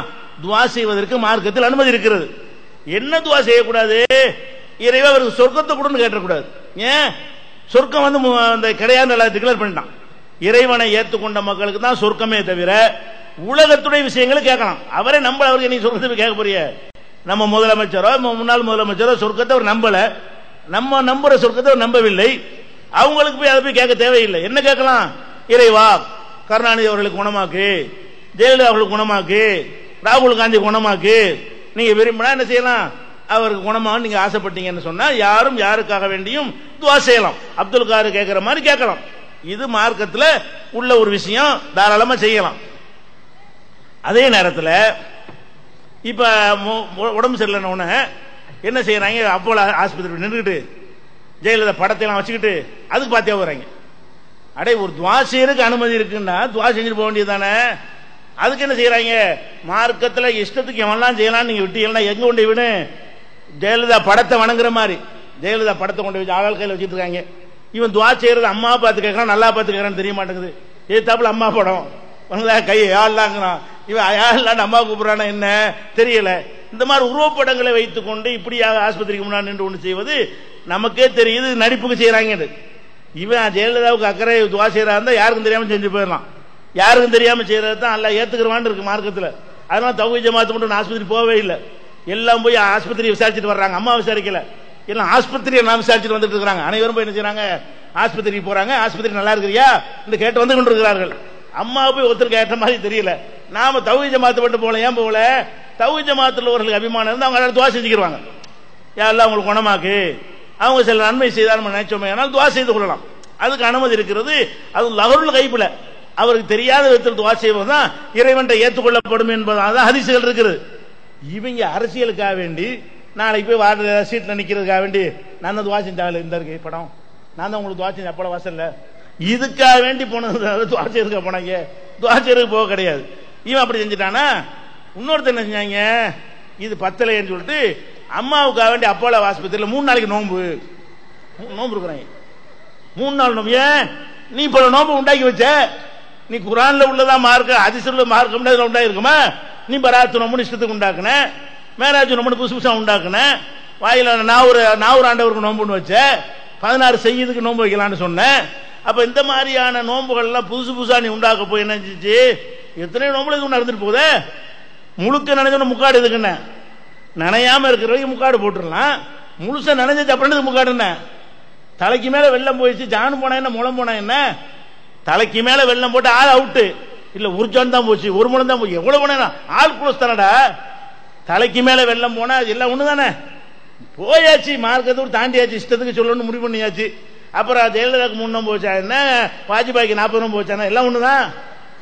அந்த மாதிரி என்ன செய்யறாங்க, அப்போல வாசல் உட்காந்து காலில இருந்து 6 மணிக்கு உட்காடுறாங்க, சாயந்தரம் 6 மணிக்கு உட்காந்து சாப்பிட்டு இடையில வெளியே சாப்பிட்டு வருவாங்க. அது ஒரு விஷயம். நோன்பு வைக்கிறவன அரசியல் தானே பண்றான், இடையில பீடி குடிக்கிறவன் வெளியே போயிட்டு பீடியை குடிக்கிறானோ, வெளியே போய் சாப்பிட்டு வர்றாங்க, வந்து நோம்பாளி உட்காந்துக்கிறாங்க. அப்ப அல்லாவுக்கு செய்யற ஒரு இபாதத்தை அப்படி கேவலமாக்குறாங்க. இதுக்கு இந்த மாதிரி எல்லாம் கெட்டது காரணம் என்ன, எல்லாம் கேலி பண்றாங்க. இப்ப நீங்க மட்டும் ஒழுங்கா இருந்தீங்க, இப்ப நீங்க கெட்டு போயிட்டீங்க. பேஸ்புக்கை பார்த்தோம்னா இஸ்லாமியர்கள் தான் ஒழுங்கா இருந்தீங்க, உங்களுக்கு ஏன்டா அந்த நோய் அப்படின்னு கேட்கிற அளவு கேவலப்படுத்தி திரிறாங்க. இதுக்கு என்ன காரணம், பேசிக்க விட்டுட்டாங்க. மார்க்கம் அல்லாவுக்கு சொந்தம். அல்ல அந்த மாதிரி நோயாளிக்கு 3 நோம்பு அப்போல ஆஸ்பத்திரி வைக்க சொல்லிருக்கிறானா, அல்ல ஆஸ்பத்திரி நோயாளி இருப்பாரே ஆனால் அந்த இடத்துல போய் நின்று 3 நோம்பு வைக்கின்றா சொல்லியிருக்கிறானா, கூட்டமா டிக்ளேர் பண்ணி செய்ய சொல்லியிருக்கிறானா. ஒரு நேர்ச்சை பண்ணா கூட நீ பண்ணலாம், தப்பு இல்லை, நீ பண்ணி தனியா பண்ணீங்க. அப்போ ஒரு விஷயத்தை எப்படி டீல் பண்ணு அணுகாம அரசியல் ஆதாயத்துக்கு மற்றவர்கள் எப்படி மார்க்கத்தை பயன்படுத்துவார்கள் அந்த மாதிரி முஸ்லீம்ங்கிற பேர்ல பயன்படுத்திக் கொண்டிருக்கிறார்கள். இதுக்கெல்லாம் வாசலை திறந்தது எது, இந்த மார்க்கத்தில் எவனும் கை வைக்கலான்னு சொன்ன அந்த நம்பிக்கை தான் காரணம். எவனும் கை வைக்க முடியாது. இஸ்லாத்துல வந்து அல்லாஹ் சொன்னா தான் இஸ்லாம், ரசூல் சொன்னா தான் இஸ்லாம்னு உருவாக்கி இருந்தா இந்த என்ன அவனுக்கு வருமா, இந்த மாதிரி செஞ்சு இருப்பான். அம்மா இது எப்படி செய்யறது, இப்படியான ஒன்று அதிகாரம் நமக்கு கிடையாத, மார்க்கத்தில் விளையாடுறது நினைச்சிருப்பானே இல்லையா. இது ஒரு அடிப்படையை வழங்கிடணும். இதாச்சா. அடுத்து இன்னொரு விஷயம் அடுத்தபடி கவனிக்க வேண்டிய செய்யணும்னா, இப்ப ரசூல் ஸல்லல்லாஹு அலைஹி வஸல்லம் இருக்காங்கல்ல, அவங்க அல்லாஹ்வுடைய தூதர். தூதர்னா என்ன, முகமது ரசூலுல்லாஹ் மாநாடு போட்டிருக்கிறோம், அதுக்கு அர்த்தம் என்ன, அவங்க மார்க்கம் என்ன சொன்னாலும் அது வந்து அவங்களா சொன்னது இல்லை, அல்லாஹ் சொல்லி நமக்கு சொன்னது. ரசூல்னா தான் அர்த்தம். தூதர்னா என்ன அர்த்தம், நான் ஒருவரை தூதரை அனுப்புறேன்னு சொன்னா நான் சொல்வதைத்தான் அவர் போய் சொல்லுவார் மக்கள்கிட்ட. அவர் இஷ்டத்துக்கு போய் எதையா சொல்லுவார், என்ன என்னுடைய தூதரா இருக்க மாட்டார். நான் ஒரு வேலைக்கு ஒரு ஆளை தூதர் அனுப்புறேன்னு வைங்களேன், அவர் என்ன செய்யணும், நான் சொல்ற செய்தியை கொண்டு போய் அந்த இடத்துல சொல்லிட்டு வரணும். அப்ப முகமது நபி அல்லாஹ்வுடைய தூதர் என்ன அர்த்தம், அவங்க கையில மடியில போட்டலாம் சொல்லக்கூடாது. அல்லாஹ் என்ன சொல்றானோ அந்த மெசேஜை கூட்டாம குறைக்காம நமக்கு தரணும், அதான் தூதர் என்பதுடைய அர்த்தம். அந்த ரசூல் ஸல்லல்லாஹு அலைஹி வஸல்லம் அவங்க மார்க்கம்னு சொன்னாங்க பாருங்க, அதுதான் நம்ம எடுத்துக்கணுங்க. மார்க்கம் இல்லாம எத்தனை காரியம் செஞ்சிருப்பாங்க, அதெல்லாம் எடுத்துக்க தேவையில்லை.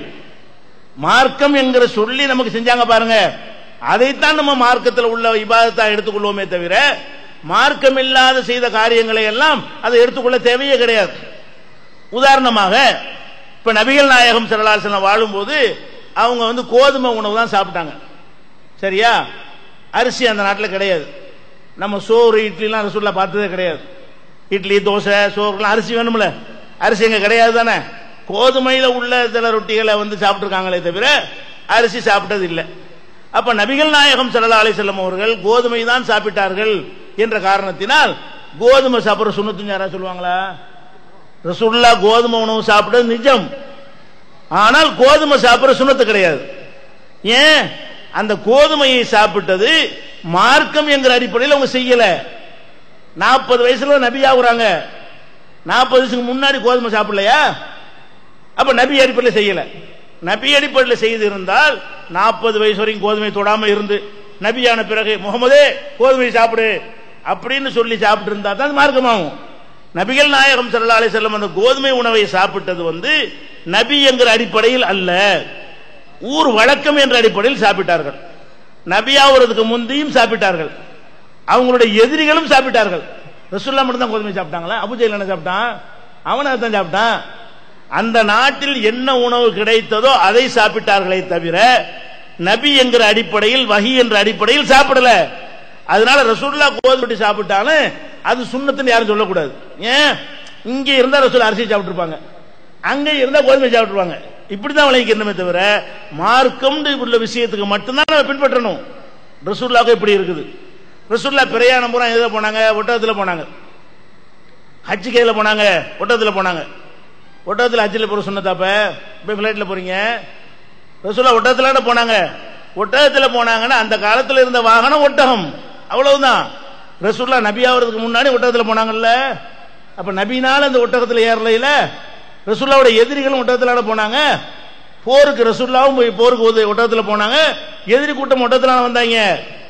அப்ப இது வகைக்கு சம்பந்தம் இல்ல, ஊர் பழக்கம் அந்த மாதிரி விஷயம். அதே மாதிரி ரசூலுல்லாஹ் நினைச்சாங்க ஒரு போர்வை போத்திக்கிட்டாங்க. இப்ப இந்த மாதிரி சட்டை எல்லாம் கிடையாது. நம்ம சட்டை நீங்க பல ட்ரெஸ் எல்லாம் போடுறீங்களே, இதெல்லாம் ரசூலுல்லாஹ் காலத்துல கிடையாது. இந்த ஆம்பளைங்க போடுற ட்ரெஸ் இந்த மாதிரி ட்ரெஸ் எல்லாம் அந்த காலத்துல கிடையாது. என்ன செய்வாங்க, மேல ஒரு போர்வை கீழே ஒரு போர்வை போத்திக்கிடுவாங்க. அந்த காலத்துல அவ்வளவுதான் முடியும். இந்த மாதிரி தறிகள் நெய்கள் மிஷின்கள் அதெல்லாம் ஒண்ணும் கிடையாது, தையல் மிஷின்லாம் கிடையாது. அந்த மாதிரியான ஒரு கட்டத்தில் வந்து துணியை போர்த்தி கொள்வார்கள். அப்ப ரசூலுல்லாஹ் துணியை போர்த்தி கொண்ட காரணத்தினால் நீங்க சட்டை போடுற தப்புன்னு சொல்ல முடியுமா? ரசூலுல்லாஹ் துணியை தான் போத்துனாங்க. அந்த காலத்தில் அதான் இருந்துச்சு, போத்துக்கிட்டாங்க. இந்த காலத்தில் இருந்தா அது செய்ய மாட்டாங்க. இப்படி விளங்கிக்கிறோம். அதே மாதிரி ரசூலுல்லாஹ்வுக்கு உஹது போர்ல வந்து காயம் ஏற்பட்டுச்சு, ரத்தம் ஓடுது. ஒரு ஈச்சம்பாயை எரிச்சு அந்த சாம்பலை எடுத்து பூசுறாங்க, ரத்தம் நின்று போச்சு. இப்ப நீங்க ஆக்சிடென்டான சாம்பல் பூசலாமா? ரசூலுல்லாஹ் காலத்துல வந்து இப்ப உள்ள வைத்தியம் இல்லாதனால செஞ்சுட்டாங்க. அது வகையில செஞ்சாங்க. யாருக்கு காயம் ஏற்பட்டாலும் சாம்பலை பூசுற அந்த காலத்து பழக்கம். அந்த காலத்துல ஒரு வைத்திய முறையா கருதி இருந்தார்கள். அப்ப ரசூலுல்லாஹ் அதைத்தான் பூசினாங்க, எதிரிகள் அதைத்தான் பூசினாங்க. காயம் வந்தால் சாம்பலை பூசினா ரத்தம் நின்றும் அப்படின்னு ஒரு நாலேஜ் அந்த காலத்துல இருந்துச்சு. இப்ப போய் கேட்டீங்கன்னா இன்ஃபெக்ஷன் ஆயிரும் போடாதீங்க அப்படின்னு சொல்லி இப்ப சொல்லுவான். அப்ப அந்த காலத்துல இருந்த வைத்தியத்தை செஞ்சதுனால அது மார்க்கமாகுமா? அப்ப நபிகள் நாயகம் ஸல்லல்லாஹு அலைஹி வஸல்லம் அவர்கள் நபி என்கிற முறையில் எதை சொன்னார்களோ அதை நம்ம எடுத்துக்கிறோம். நபி இல்லாமல் எதாவது சொன்னார்களே ஆனால் அது ஒரு மார்க்கம் ஆகாது. இந்த அடிப்படை நம்ம விளங்கி இருந்தோமே ஆனால் பெரியாரு மகானு அவங்க எல்லாம் பின்பற்ற முடியுமா? ரசூலுல்லாஹ்வை இப்படி ரெண்டா பிரிக்கிறோமே, அப்ப எப்படி இமாமை பின்பற்றது? அப்ப எப்படி சஹாபாக்களை பின்பற்றது? அப்ப சஹாபாக்களுக்கு வஹி வருமா? அல்லாஹ்ட்ட இருந்து என்ன கூட்டம் வைக்கிறாங்க? ஓ சஹாபாக்கள் பெரிய ஆளுங்க, இமாம்கள் பெரிய ஆளுங்க, அவங்கள தான் நம்ம பின்பற்றணும் அப்படின்னு சொல்றாங்களே. அவங்களுக்கு ஒரே ஒரு பதில் என்ன? நபிகள் நாயகம் ஸல்லல்லாஹு அலைஹி வஸல்லம் அவர்களையே நாம் இரண்டாக பிரித்து வைத்திருக்கிறோம். ஒன்னு வஹி, வஹியில் எதையெல்லாம் சொன்னார்களோ அதை ஃபாலோ பண்ணணும். வஹி இல்லாமல் ஊர் வழக்கப்படி செய்தார்களே ஆனால் அது மார்க்கமாகாது. அப்ப ஊர் வழக்கம் என்கிற விஷயத்தில் அவங்க என்ன செய்திருந்தார்களோ அது வந்து நம்ம பின்பற்ற வேண்டிய அவசியம் இல்லைன்னு பிரிக்கும் பொழுது, அப்ப சஹாபாக்களுக்கெல்லாம் வஹி வருமா? அல்லாஹ்ட்ட இருந்து செய்தி வருமா? அவங்க எப்படி பின்பற்றுது அப்படின்னு கேட்டா அதுக்கு என்ன செய்யறாங்க? இந்த மதுஹபுவாதிகள்லாம், இந்த தரிகாவாதிகள்லாம், இந்த சலபு கூட்டம் எல்லாம் என்ன பண்றாங்கன்னா சில எதிர்கேள்வி கேட்கிறாங்க. என்ன கேட்கிறாங்க? அனைவருக்கும் ஆய்வு செய்ய அவங்க கேட்கிறாங்க. குர்ஆன் ஹதீஸை பின்பற்ற சொல்றீங்க, ஓகே.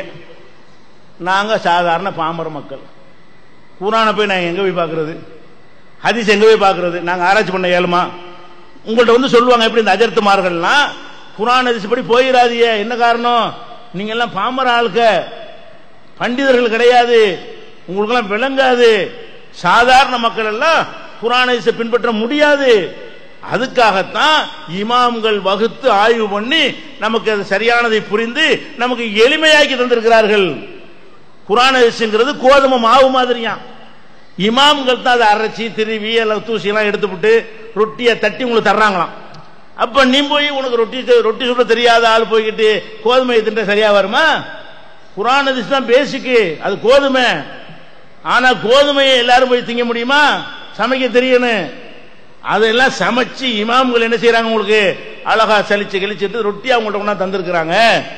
அதனாலதான் குர்ஆன் ஹதீஸ் எல்லாம் வேணாம், நம்ம இமாம்களை பின்பற்றுவோம் அப்படிங்கிறாங்க. இப்ப நம்ம என்ன கேட்கிறோம்னா, எல்லாரும் ஆய்வு செய்யலாதுங்கிறான்ல, ஒருத்தருக்கு ஆய்வு செய்ய முடியாதான்.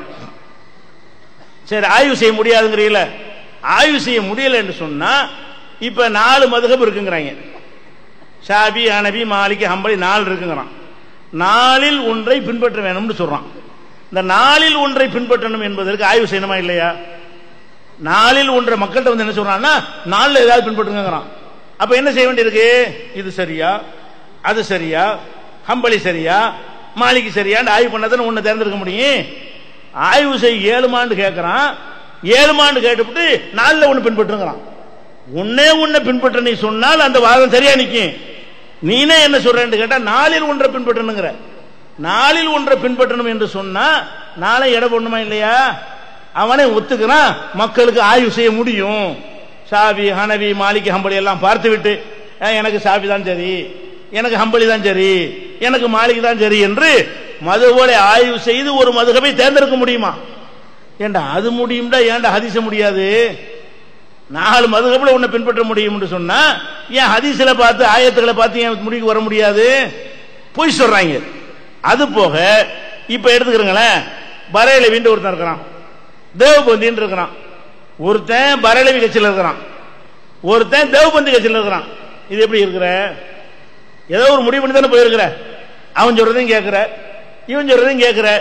இது பிடிச்சிருந்தா பரேலவிக்கு போயிடுற. அது பரேலவின்னா கபர் வணங்கி, தேவபந்தினா கபர் வணக்கத்தை எதுக்குறவன். கபர் வணக்கத்தை எதுக்குறவன் ஒரு கூட்டம் இருக்கான் தேவபந்தி. கபர் வணக்கம் சரின்னு சொல்ற ஒரு கூட்டம் இருக்கான் பரேலவி. அதுக்கும் ஒரு சாரார் இருக்கிறாங்க, இதுக்கும் ஒரு சாரார் இருக்கிறாங்க. எப்படி இருக்கிற நீ? அவங்க கருத்தையும் வாங்குற, இவங்க கருத்தையும் வாங்குற. வாங்கி பார்த்துட்டு நமக்கு பரேலவி தான் செட் ஆகும், இவன் பரேலவியா போயிடுறான்.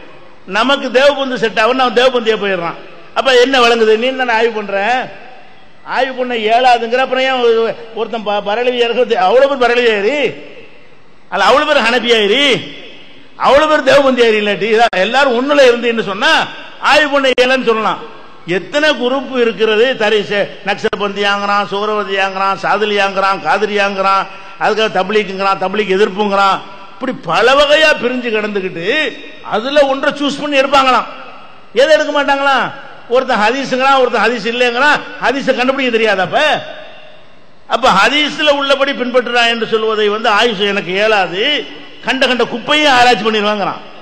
அப்ப மக்கள் ஆய்வு செய்ய முடியுமான்னு கேட்கறது நம்மளை ஏமாத்துறதுக்கு சொல்ற விஷயம் தானே தவிர இவங்களே ஆய்வு செய்யற நிலையில தான் உங்களை வச்சுட்டு இருக்கிறாங்க. ஒண்ணு. அடுத்ததா எடுத்துக்கிட்டீங்கன்னு சொன்னா அடுத்த வாதம், குர்ஆன் எந்த பாஷையில் இருக்கு? அரபியில் இருக்கிறது. ஹதீஸ் அரபியில் இருக்கு.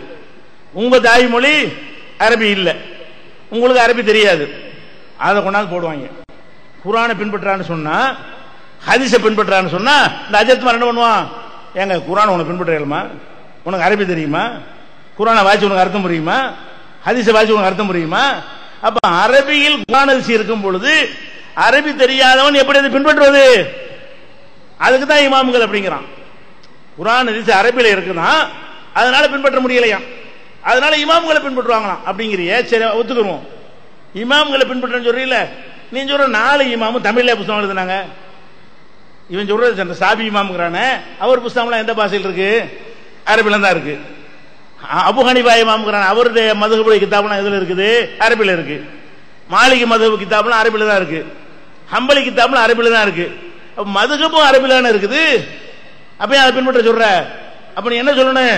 தமிழ்நாட்டுக்கு ஒரு இமாம் வரும்போது நாங்கள் பின்பற்றிக்கிறோம் அப்படில சொல்லணும். தமிழ்நாட்டில் ஒரு இமாம் பிறந்து தமிழ்ல எல்லாத்தையும் சொல்லும் போது பின்பற்றுவோமே தவிர குர்ஆன் அரபில இருக்கு நாங்கள் பின்பற்ற மாட்டோம், ஹதீஸ் அரபில இருக்கு பின்பற்ற மாட்டோம், 4 மதுஹபும் அரபில இருக்கு பின்பற்ற மாட்டோம் சொல்லு பார்ப்போம். அப்ப அரபில இருக்குதான் பஞ்சாயத்து பிரச்சனை என்று சொன்னால் எல்லாம் தான் அரபில இருக்குது. அப்ப மதுஹபுல உள்ள அரபிய மொழிபெயர்த்து நீங்கள் சொன்னால் விளங்கும் என்றால் குர்ஆனை மொழிபெயர்த்து சொன்னா விளங்காதா? ஹதீஸ மொழிபெயர்த்து சொன்னா விளங்காதா? உங்களுக்கு கோர்ட்ல இருந்து ஒரு சம்மன் வருது, கோர்ட்டுக்கு ஆஜரா உண்டு, அல்ல அரபு நாட்டுக்கு ஒரு விசா வருது. அரபு நாட்டு விசா எந்த பாஷையில வரும்? அரபி பாஷையில வரும். இது நமக்கு அரபி பாஷையில் வந்திருக்கிற காரணத்தினால் இதை நான் குப்பையில போடுறேன்னு போடுவீங்களா? அத அரபியில என்ன செய்வீங்க? எடுத்துட்டு போய் 7 பேர்ட்ட கேட்பீங்கல்ல, அசர்த்து என்ன இருக்கு, என்ன விசா, என்ன வேலை, என்ன சம்பளம், எவ்வளவு நாளைக்கு விசா போட்டிருக்கான்னு கேட்கறீங்கல்ல. ஒருத்தன் கேட்டவொன்னு இன்னொருத்தன் போய் கேட்கறீங்கல்ல. 4 பேர்ட்ட செக் பண்றீங்களா இல்லையா? செக் பண்ணிட்டு அதை புரிஞ்சுக்கிட்டு அப்புறமேல விசாவை போய் வெளிநாட்டு போதானே செய்றீங்க. அப்ப அரபு நாட்டில் அரபியில இருந்து விசா வந்தால் மொழிபெயர்த்து சொல்லணும் விளங்குதுல. இங்கிலீஷ்ல கோர்ட்ல சம்மன் வந்தா இங்கிலீஷ் தெரியாத உங்களுக்கு 4 பேர்ட்ட கேட்டு தெரிஞ்சுக்கிறீங்கல்ல. அதே மாதிரி ஏன்டா குர்ஆனை தெரிய முடியாது? விசாவை மொழிபெயர்த்து சொன்னால் விளங்கும் என்று சொன்னால் குர்ஆனையே விளங்காது, ஹதீஸே விளங்காது. அப்ப எல்லாம் பொய் பொய்யா சொல்றாங்க. மொழிபெயர்ப்பு அரபியில் இருக்கிறது இதெல்லாம் ஏத்துக்கிற மாதிரியான காரணம் கிடையாது. அது போக குர்ஆன் விளங்காங்கிறான்ல, இந்த விளங்காது சொல்ற மதுஹப் கூட்டம் 12 குர்ஆன் தமிழாக்கம் வெளியிட்டு இருக்காங்க. நம்ம ஒண்ணு தனியா விட்டுருக்கோம், அது விட்டுருங்க. அவங்க குரூப்ல வெளியிட்ட தமிழாக்கத்தின 12 குர்ஆனை தமிழ்ல மொழிபெயர்த்து விட்டுருக்காங்க. அதான் விளங்காதுல நீ மொழிபெயர்த்த? அடே குர்ஆன் விளங்காதுங்கிற கொள்கை உள்ளவனா இருந்தா குர்ஆனை மொழிபெயர்த்து என்ன வெளியிடுறீங்க? அது வெளியிட விளங்காது, நாங்கள் அரபியில பற்றி ஓதிட்டே இருக்கீங்க. நாங்க சொல்ற கேளுங்க, அப்ப வியாபாரம் பண்றதுக்கு விளங்குமா? அப்ப குர்ஆனை பிரிண்ட் எடுத்து வித்து வியாபாரம் பண்றதுக்கு மட்டும் மக்களுக்கு விளங்கும். எத்தனை புஸ்தகம் போட்டிருக்கிற அரபில இருந்து தமிழாக்கி அது மட்டும் விளங்குமோ? அப்ப அரபில இருக்கிறதா காரணம் என்று சொல்வதெல்லாம் மக்களை ஏமாத்துறதுக்காக வேண்டி, திசை திருப்புறதுக்காக வேண்டி, வழி கெடுக்கிறதுக்காக வேண்டி ஷைத்தானுடைய மாய விலை என்பது விளங்கிக் கொள்ள வேண்டும். அடுத்து என்ன செய்வாங்கன்னு கேட்டா, இந்தாங்க குர்ஆன் ஹதீஸ் எல்லாம் சஹாபாக்கள் மாதிரி விளங்க, அவங்களுக்கு விளங்கும். ஓகே, நம்ம எல்லாம் எவ்வளவு பிந்தி இருக்கிறோம், அந்த காலத்துல மக்களுடைய அறிவு நமக்கு இருக்குமா? அவங்களுடைய தக்வா நமக்கு இருக்குதா? அவங்களுடைய இஹ்லாஸ் நமக்கு இருக்குதா? அவங்களுடைய ஆராய்ச்சி நமக்கு இருக்குதா? அதனால குர்ஆன் ஹதீஸ் எல்லாம் விளங்குறதா இருந்தா அந்த காலத்து மக்களுக்கு தான் விளங்க முடியுமே தவிர இந்த காலத்து மக்களுக்கு எல்லாம் விளங்க இயலாதுன்னு அடுத்த பால்ட்டி எல்லாமே நம்மளை தாழ்வு மனப்பான்மை ஆக்கி, உனக்கு மார்க்கத்துக்கு சம்பந்தம் இல்லைன்னு ஆக்கி, அப்படி தூரமாக்கி விட்டா தான் இஷ்டத்துக்கு உளரலாம். எதுக்கு இதெல்லாம் பண்றான்? உங்களுக்கு மார்க்கத்தை விட்டு தூரமா கொண்டு போயிடணும். எப்படி கொண்டு அம்மோடி நெருங்க முடியாது, அது நமக்கு நம்ம அரபி பாஷையில் வேணாம் இப்படின்னு ஆக்குறதுக்காக வேண்டி இந்த ஒரு வாசகத்தையும் சொல்றான். ஆனா உண்மையில பாத்தீங்கன்னா முன்னாடி உள்ளவங்களுக்கு நல்லா விளங்குமா, பின்னாடி உள்ளவங்களுக்கு விளங்குமா? யோசிச்சு பாருங்க. குர்ஆன் ஹதீஸ் முன்னாடி வாழ்ந்தாங்கள மக்கள், அவர்களுக்கு நன்கு விளங்குவதற்கு வாய்ப்பு இருக்கிறதா? பிற்காலத்தில் வர்ற மக்களுக்கு வாய்ப்பு இருக்கிறதா? பிற்காலத்தில் வர்ற மக்களுக்கு தான் வாய்ப்பு இருக்கிறது, முன்னாடி உள்ள மக்களுக்கு வாய்ப்பு கிடையாது. ஏன்? ரசூல் ஸல்லல்லாஹு அலைஹி வஸல்லம் காலத்துல குர்ஆன் இருந்துச்சுல, எல்லாரும் ஆளுக்கு ஒரு புக்கு வச்சிருந்தாங்களா? குர்ஆனே அவ்வளவு சஹாபாட்டையும் இல்ல. சில சஹாபாக்கள் குர்ஆன் முழுசு மனப்பாடம் பண்ணி இருந்தார்கள், அது விரல் விட்டு எண்ணக்கூடிய கொஞ்சம் பேர். பல சஹாபாக்கள் சில சில சூறாக்களை மனப்பாடம் பண்ணி வச்சிருந்தார்கள். அனைவர்கிட்டையும் முழு குர்ஆன் இருக்கவே இல்லை, அனைத்து சஹாபாக்கள்கிட்ட இருக்கல. உங்கள்கிட்ட ஒரு வீட்டு 4 குர்ஆன் வச்சிருக்கிறீங்க, குர்ஆனே கிடைக்காத மக்களுக்கு நல்லா விளங்குமா? உங்க வீட்டில் எல்லா வீட்டையும் 4 குர்ஆன் 3 குர்ஆன் வச்சிருக்கீங்கல்ல, தமிழாக்கமே 2-3 வச்சிருக்கிறீங்கல்ல. அப்ப குர்ஆன் நினைச்சா எடுத்து பார்க்கிற வாய்ப்பு நமக்கு இருக்கிறது. சஹாபாக்களுக்கு நினைச்சா எடுத்து பார்க்கறதுக்கு புக் இருந்துச்சா? புரட்ட முடிஞ்சா? இல்ல. இப்ப ஹதீஸ்ங்கிறோம், ரசூல் ஸல்லல்லாஹு அலைஹி வஸல்லம் ஹதீஸ்லாம் இருக்குது. இன்னைக்கு அவ்வளவு தொகுத்து புக்காய் கொடுத்துட்டாங்க, புகாரி முஸ்லிம் இருக்குது. என்ன சொன்னாங்க பிரதி எடுத்துட முடியும். சஹாபாக்கள் காலத்துல ஹதீஸ்ல புக்கா இருந்துச்சா? புகாரி முஸ்லிம் விற்பனையில் இருந்துச்சா? ஆளுக்கு ஒரு ஹதீஸ் புக் வச்சிருந்தாங்களா? சஹாபாக்களுக்கு ஒவ்வொரு சஹாபிக்கு தெரிஞ்ச ஹதீஸ் அடுத்த சஹாபிக்கு தெரியாது. அப்ப ரசூலுல்லாஹ் சொல்லும் போது எந்த சஹாபி இருந்தார்களோ அவர்களுக்கு அது விளங்கும், மற்றவங்களுக்கு விளங்காது, தெரியாது. அப்ப இன்னைக்கு என்ன நிலைமை? எல்லா ஹதீஸையும் தொகுத்து நூலாக்கி புக்கு இதில் ஒன்று தந்துட்டாங்க, சாஃப்ட்வேர் ஆக்கிவிட்டாங்க. பட்டனை தட்டினா ஒரு விஷயம் தேடி எடுத்து போடலாம். பேரலா சைக்கிதல் ஒரு ஹதீஸ் சொன்னார்னு சொன்னா யூ ஹர்ரிக்குன்னு போட்டீங்கன்னா அது என்னென்ன கித்தாபுல அம்புட்டு எடுத்தோம்னா முன்னாடி தந்துருது. அதை பார்க்கலாம், ஆய்வு செய்யலாம், அதுக்கு அறிவிப்பாளர் தேடலாம், அதை பிரிண்ட் எடுக்கலாம். அந்த மாதிரி வசதியோட இப்ப கையில் இருக்கும் பொழுது யாருக்கு நிறைய வாய்ப்பு இருக்குது ஆராய்ச்சி பண்றதுக்கு? நமக்கு இருக்கிற வாய்ப்பை விட நமக்கு பிந்தி வர்ற மக்களுக்கு நல்ல வாய்ப்பு இருக்கும். அந்த காலத்து மக்களுக்கு வாய்ப்பு குறைவு, அவங்களுடைய அறிவு குறைவு கிடையாது. மெட்டீரியல் வேணும்னு ஆய்வு செய்வதற்கு. இப்ப நபிகள் நாயகம் ஸல்லல்லாஹு அலைஹி வஸல்லம் இறுதி ஹஜ்ஜில சொல்றாங்க, புல்லி பல்லிகு ஷாஹிதுல் காயிப், இங்க வந்திருக்கிற மக்கள் வராதவங்களுக்கு நான் சொன்ன செய்தி சொல்லிவிடுங்கள் அப்படிங்கிறாங்க. சொல்லிவிட்டு இது கடைசி பேர், இறுதி பேருரையில சொன்னது, ருப்ப முபல்லகின் அவ் ஆமின் சாமியின், என்னிடத்தில் நேரடியாக கேட்டவர்களை விட இவர் யாருக்கு போய் சொல்றாரோ அவர் நன்கு விளங்கிக் கொள்வார் அப்படிங்கிறாங்க. ஏன்ட்டு நான் ஒரு ஹதீஸை சொல்றேன், நேரடியா நீங்க கேட்கறீங்க, உங்களுக்கு புரியாத விஷயம் நீங்க ஒரு ஆளுக்கு சொல்றீங்கல்ல அவருக்கு புரியும், ரசூலுல்லாஹ் சொல்றாங்க. அப்ப நபிகள் நாயகம் ஸல்லல்லாஹு அலைஹி வஸல்லம் சொன்ன ஒரு விஷயத்தை யார் ரசூலுல்லாஹ் வாயில நேர கேட்டாங்களோ அவங்களுக்கு விளங்குறதை விட அதுக்கு பிந்தி வர்றவங்களுக்கு நல்லா விளங்கும் அப்படி நம்ம சொல்லல, ரசூலுல்லாஹ் சொல்லிட்டு போயிட்டாங்க. ஏன் அப்படி விளங்கும் என்று கேட்டால் காலம் செல்ல செல்ல அதற்கான விளங்குவதற்கான சூழ்நிலைகள் அதிகரிக்கும். உதாரணமா எடுத்துக்கிட்டீங்கன்னு சொன்னா வானம் இருக்குது, வானத்தை பற்றி குர்ஆன்ல பேசும் பொழுது ஒஸ்ஸமாயி தாத்தி ரஜைன்னு அல்லாஹ் சொல்றான், திருப்பி தரும் வானம்ங்கிறான். திருப்பி தரும் வானம்ங்கிறது அந்த காலத்துல என்ன வழங்கும்? அந்த காலத்துல வானத்தை பத்தி என்ன நாலேஜ் இருந்துச்சு? ஒரு நாலேஜ் இல்ல. அப்ப திருப்பி தரும் வானமா அல்லாஹ் ஏதோ சொல்றான் அப்படின்னு போயிருப்பாங்களே தவிர இப்ப என்ன செய்யறான்? வானுலகத்திலிருந்து நிறைய விஷயங்கள் திரும்ப இங்கே பூமியிலிருந்து போய் திரும்பி வருகிறது, வெப்பத்தை திருப்பி தருகிறது, ஒளியை திருப்பி தருகிறது, நீராவை எடுத்துட்டு போய் மழையா திருப்பி தருகிறது அப்படின்னு சொல்லி இப்ப ஆராய்ச்சி பண்ணி வானத்துல இந்த அம்சம்லாம் இருக்குங்கிறான். அது அல்லாஹ் அன்னைக்கே சொல்லிட்டான்னு நம்ம பெருமையா பேசிக்கொள்றோம். இது அன்னைக்கு மூல மக்களுக்கு வழங்குமா? சூரியன் ஓடிக்கிட்டே இருக்குன்னு அல்லாஹ் குர்ஆன்ல சொல்றான். சஹாபாக்களுக்கு அந்த காலத்துல என்ன விளங்கி இருக்குது? அப்ப விளங்குறதுக்கு வந்து சரி சந்திரனுக்கு போயிட்டா கிப்லாவை எப்படி நோக்குறது ஒரு கேள்வி வருது. சஹாபாக்கள் கிட்ட என்ன செஞ்சிருப்பாங்க, சந்திரனுக்கு போறதா, சந்திரன் போறதுக்குள்ள இடமா அது நம்ம மக்கா மதீனாவா, சந்திரன் அப்படி கேட்டிருப்பாங்க. சஹாபாக்கள்கிட்ட போய் நாங்கள் சந்திர மண்டலத்தில் போய்விட்டால் கிப்லாவை எப்படி நோக்குன்னு கேள்வி கேட்கலுமா? கேள்வி கேட்ட என்ன பண்ணிருப்பாரு, எப்படி என்னடா கேட்கிற நீ லூசா உனக்குன்னு கேட்டிருப்பாரு. ஏன் அப்படி ஒரு கான்செப்ட் அந்த இல்ல. இப்ப சந்திரனுக்கு போகலாம் வரலாங்கிற அளவு கண்டுபிடிச்சிட்டாங்க. இப்ப என்ன செய்யணும், சந்திரனுக்கு போனா என்னன்னு கேட்டா நம்ம அதுக்கு ஆன்சரை தேடுவோம். அவங்கள்ட்ட கேட்டா ஒரு கேள்வி பொருளாக்கி வரட்டி விட்டுருவாங்க, உனக்கு இருக்கு பிடிச்சிட்டு போடான்றாங்க. அப்ப என்ன பார்க்கணும்னா ஒரு காலத்துக்கு தகுந்தவாறு தான் சில விஷயங்கள் விளங்கும். குடும்ப கட்டுப்பாடு செய்யலாமா, இது அந்த காலத்தில் என்ன விளங்கி இருக்கு, ஒன்னும் விளங்கி இருக்காது. அதே மாதிரி பல விஷயங்கள் நவீன காலத்தில் கண்டுபிடிக்கிற பல விஷயங்கள் எல்லாம் குர்ஆன்ல இருக்குது. அந்த காலத்தில் உள்ள மக்கள் அவங்களுக்கு ஏற்றவாறு உலகத்தை விளங்கியிருப்பாங்களே தவிர பின்னாடி உள்ளவங்க விளங்குற அளவுக்கு விளங்க முடியாது. நாம விளங்காத எத்தனை விஷயங்கள் பின்னாடி இன்னும் விளங்குவார்கள். அப்ப இந்த அடிப்படை என்னன்னு கேட்டா பிற்காலத்தில் நம்ம வந்த காரணத்தினால் உங்களுக்கு விளங்காதுங்கிறது பொய், நமக்கு தான் விளங்கும் லாஜிக். இன்னைக்கு சொல்ல போனா இஸ்லாத்துக்கு எதிராக கேள்வி எல்லாம் கேட்கிறானே, இந்த மாதிரி கேள்வி எல்லாம் அன்னைக்கு அந்த மக்கள் சந்திக்கல. அதனால இதுக்கான பதில்கள் அவங்க நூல்கள்ல இல்ல. பலதாரமான முத்தலாக்க தலாக்க பத்தி எல்லாம் கேள்வி கேட்கிறானே, இந்த எடக்கு முட கேள்வி நம்ம சந்திக்கிறோம்ல, இந்த கேள்வி அவங்க சந்திக்கவே இல்லை பழைய காலத்துல. அதனால ஆன்சரை பத்தி அவங்களுக்கு ஓடவும் இல்லை எழுதவும் இல்லை. இன்னைக்கு இந்த கேள்வியை நம்ம சந்திக்கும் பொழுது நம்ம சிந்திக்கிறோம், இது அல்லாஹ் கரெக்டா தானே இருக்கேன், இதுக்கு என்ன ஆன்சரு, இவன் சொல்ற என்ன வகையில தப்பு அப்படிங்கிற கண்டுபிடிச்சு பதில் சொல்றோம்ல. இந்த வாய்ப்புகள் எல்லாம் நமக்கு தான் இருக்கே தவிர மற்றவங்களுக்கு கிடையாது, முந்தினவங்களுக்கு கிடையாது.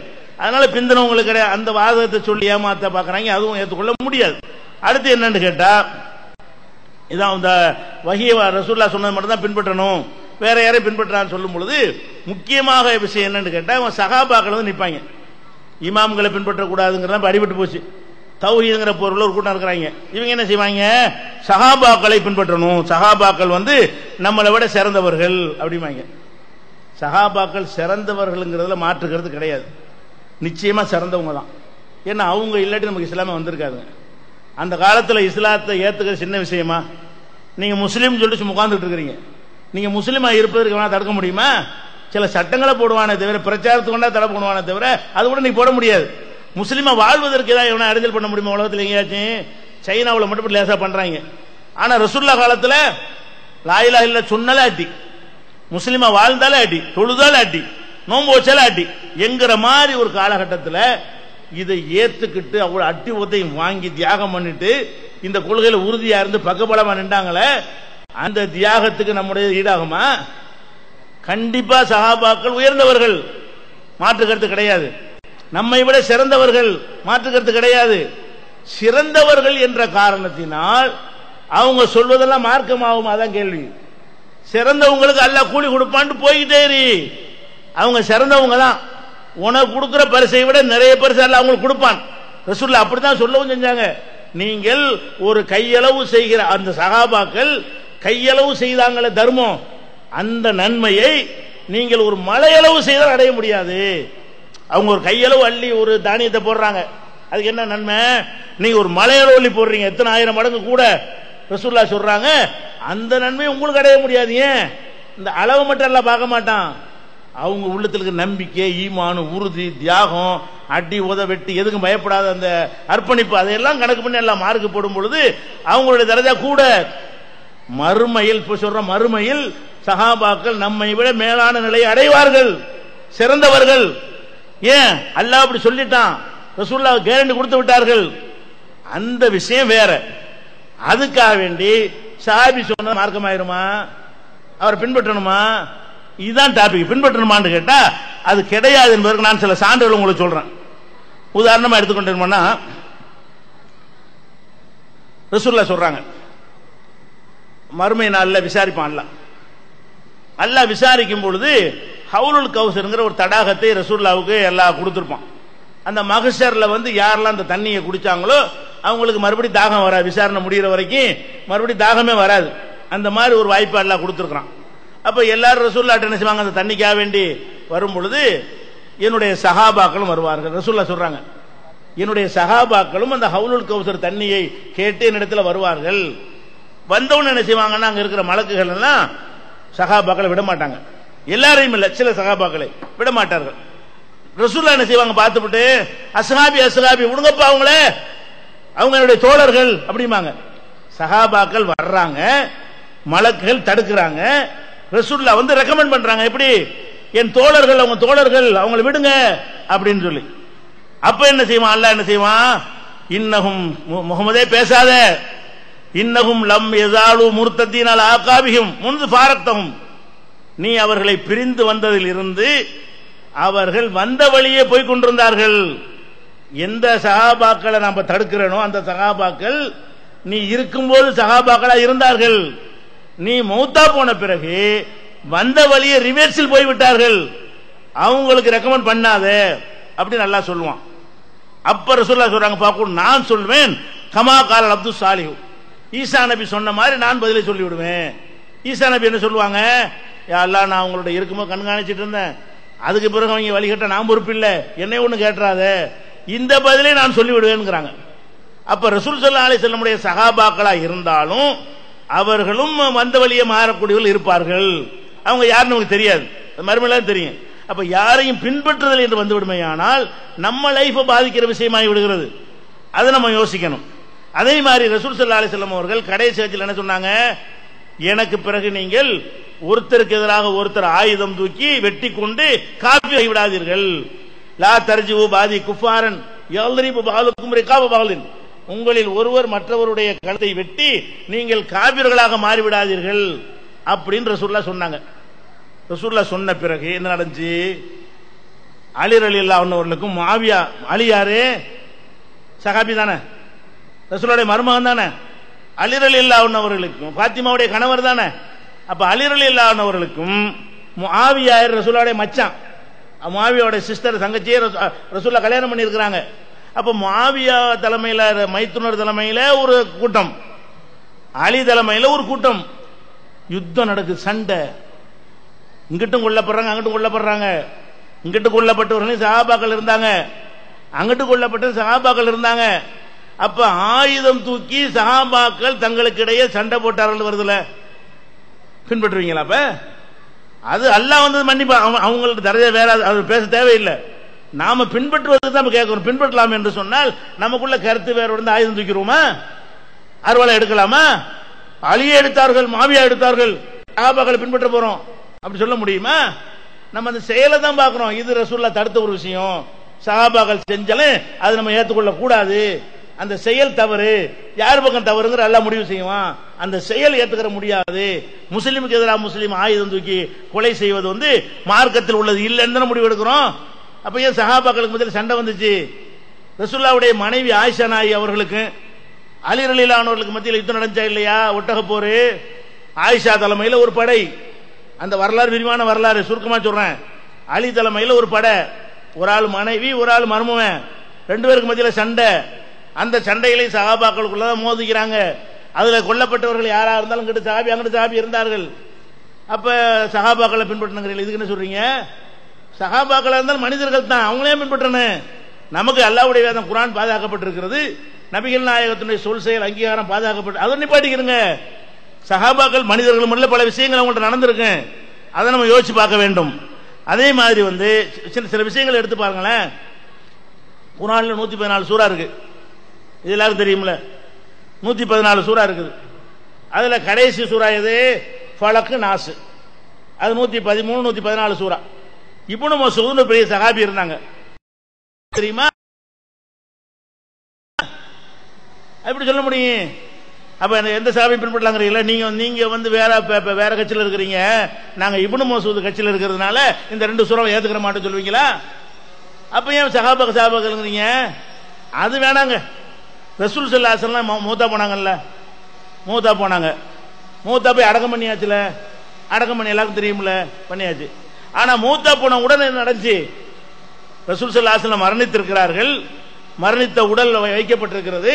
சஹாபாக்கள் அத்தனை பேரும், பெருமளவுக்கு சஹாபாக்கள்லாம் ஒன்னா திரண்டு ரசூலுல்லாஹ் மூத்தா ஆவலன்ட்டாங்க. மூத்தா இருக்கிறாங்க, மூத்தாக்குறது முடிவு பண்ணாதான் போய் அடக்க முடியும், அடுத்த ஆட்சியாளரை தேர்ந்தெடுக்க முடியும். இவங்க என்ன பண்றாங்க?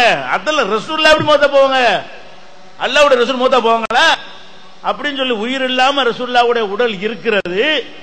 அது கண்ணு முன்னாடி பார்த்து கொண்டே ரசூல்லா பேச மாட்டேங்கிறாங்க, கேட்டா பதில் வர மாட்டேங்குது, அசைய மாட்டேங்கிறாங்க, சாப்பிட மாட்டேங்கிறாங்க, குடிக்க மாட்டேங்கிறாங்க. மற்றவர்கள் மரணித்தால் எப்படி இருப்பார்களோ அப்படி இருக்கிறார்கள். கண்ணுக்கு முன்னாடி உண்மை தெரிகிறது. சஹாபாக்கள்லாம் என்ன செய்யறாங்கன்னா ரசூலுல்லாஹ் மௌத் ஆவலங்கறாங்க. உமர் எவ்வளவு பெரிய ஆளு, சஹாபாக்கள்ல பெரிய ஆளு. எந்த அளவுக்கு? அவர் நாவில் அல்லாஹ் பேசுறான். அப்படிப்பட்ட ஒரு சஹாபி. அவர் என்ன செய்யறாரு தெரியுமா? ரசூலுல்லாஹ் மௌத்தா போனதா எவனாவது சொன்னீங்க தலையை சீவிடுவேங்கிறார். அவரே மௌத்தா போலங்கிறாருங்க. உமர் ரலியல்லாஹு அன்ஹு சொல்றாங்க ரசூல் ஸல்லல்லாஹு அலைஹி வஸல்லம் மரணிக்கவில்லை, எந்திரிச்சு வருவாங்க, அவங்க மௌத்தாகவில்லை, வந்து எதிரிகள் எல்லாம் பழி வாங்குவார்கள், அவர்கள் இன்னும் மரணிக்கவில்லை. அப்படி யாராவது சொல்வீர்களேயானால் அவர்களுடைய தலையை வெட்டுவேங்கிறார். இப்ப சஹாபாக்கள்லாம் கரெக்டா புரிவாங்கன்னு வழங்குதா? இது புரிவாங்களா? இதா இப்படியே புரியுறது? நமக்கு தெரியுது ரசூலுல்லாஹ் மௌத்தா போயிடுவாங்கன்னு. இப்ப நம்ம எல்லாருக்கும் தெரியுது ரசூலுல்லாஹ் மௌத்தா போயிடுவாங்கன்னு போவாங்கன்றது இஸ்லாமிய அடிப்படை. மனிதராக தான் மௌத்தா ஆகணும்னு. அப்ப ரசூலுல்லாஹ்ட்ட நேரடி பாடம் கத்திருக்கிறாங்க சஹாபாக்கள். நேரடி பாடம் கத்த சஹாபாக்கள் இப்பதான் ரசூலுல்லாஹ் மௌத்தாயி சில நிமிடங்கள், சில நாட்கள், சில மணி நேரங்கள் போயிருக்கிறது. அதுக்கெல்லாம் இந்த போதனை மறந்து போச்சு அவங்களுக்கு. மௌத்தா ஆவலன்ட்டாங்களே. அப்ப ரசூலுல்லாஹ் மௌத்தா ஒரு நேரத்தில் அபூபக்கர் வெளியூர்ல இருக்கிறாங்க. ஊருக்கு ஒதுக்குப்புறமா வந்து அவங்களுடைய வீடு. அப்ப அங்கிருந்து கேள்விப்பட்டு ஒடியாடுறாங்க. அபூபக்கர் வந்து ரசூலுல்லாஹ்வுடைய பாடியை பாக்குறாங்க, நெத்தில முத்தமிடுறாங்க.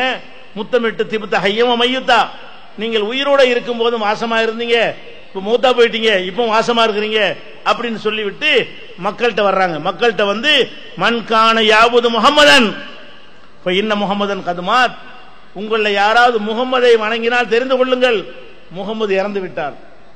அல்லாவை வணங்கினால் தெரிந்து கொள்ளுங்கள் அவன் தான் இறக்காமல் உயிரோடு இருப்பான் அப்படின்னு அபூபக்கர் சொல்லி அது குர்ஆன் வசனத்தை அள்ளி போட்ட உடனே எல்லாரும் இந்த பக்கம் ஓடியாந்துறாங்க.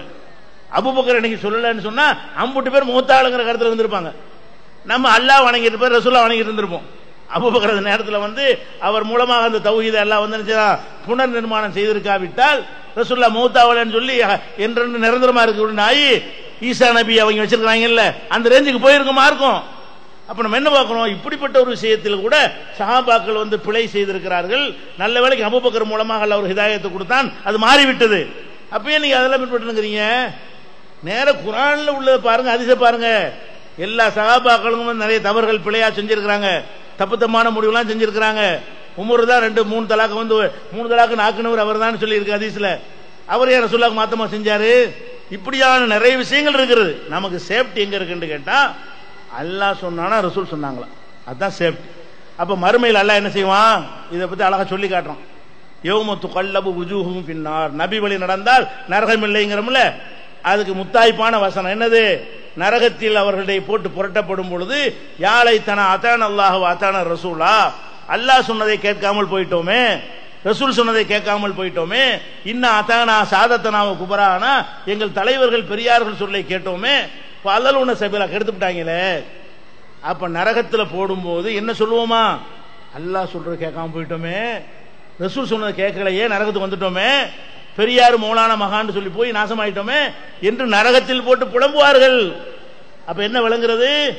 நபி வழி நடந்தால் தான் நரகம் இல்லை, பெரியார் மகான்னு சொன்னால் அதுவே நரகத்தில் தள்ளிடும். இந்த ஆயத்து காட்டுதா இல்லையா?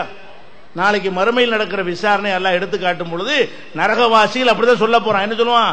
யா அல்லாஹ், அல்லாஹ் சொல்ற கேளுன்னு சொன்னாங்க கேட்கல, நபிகள் நாயகத்தை பின்பற்று சொன்னா நான் கேட்காம விட்டோம், மௌலானா சொன்னார் அதை கேட்டோம், பெரியார் சொன்னார் கேட்டோம், இங்க வந்து கிடக்கிறோமே.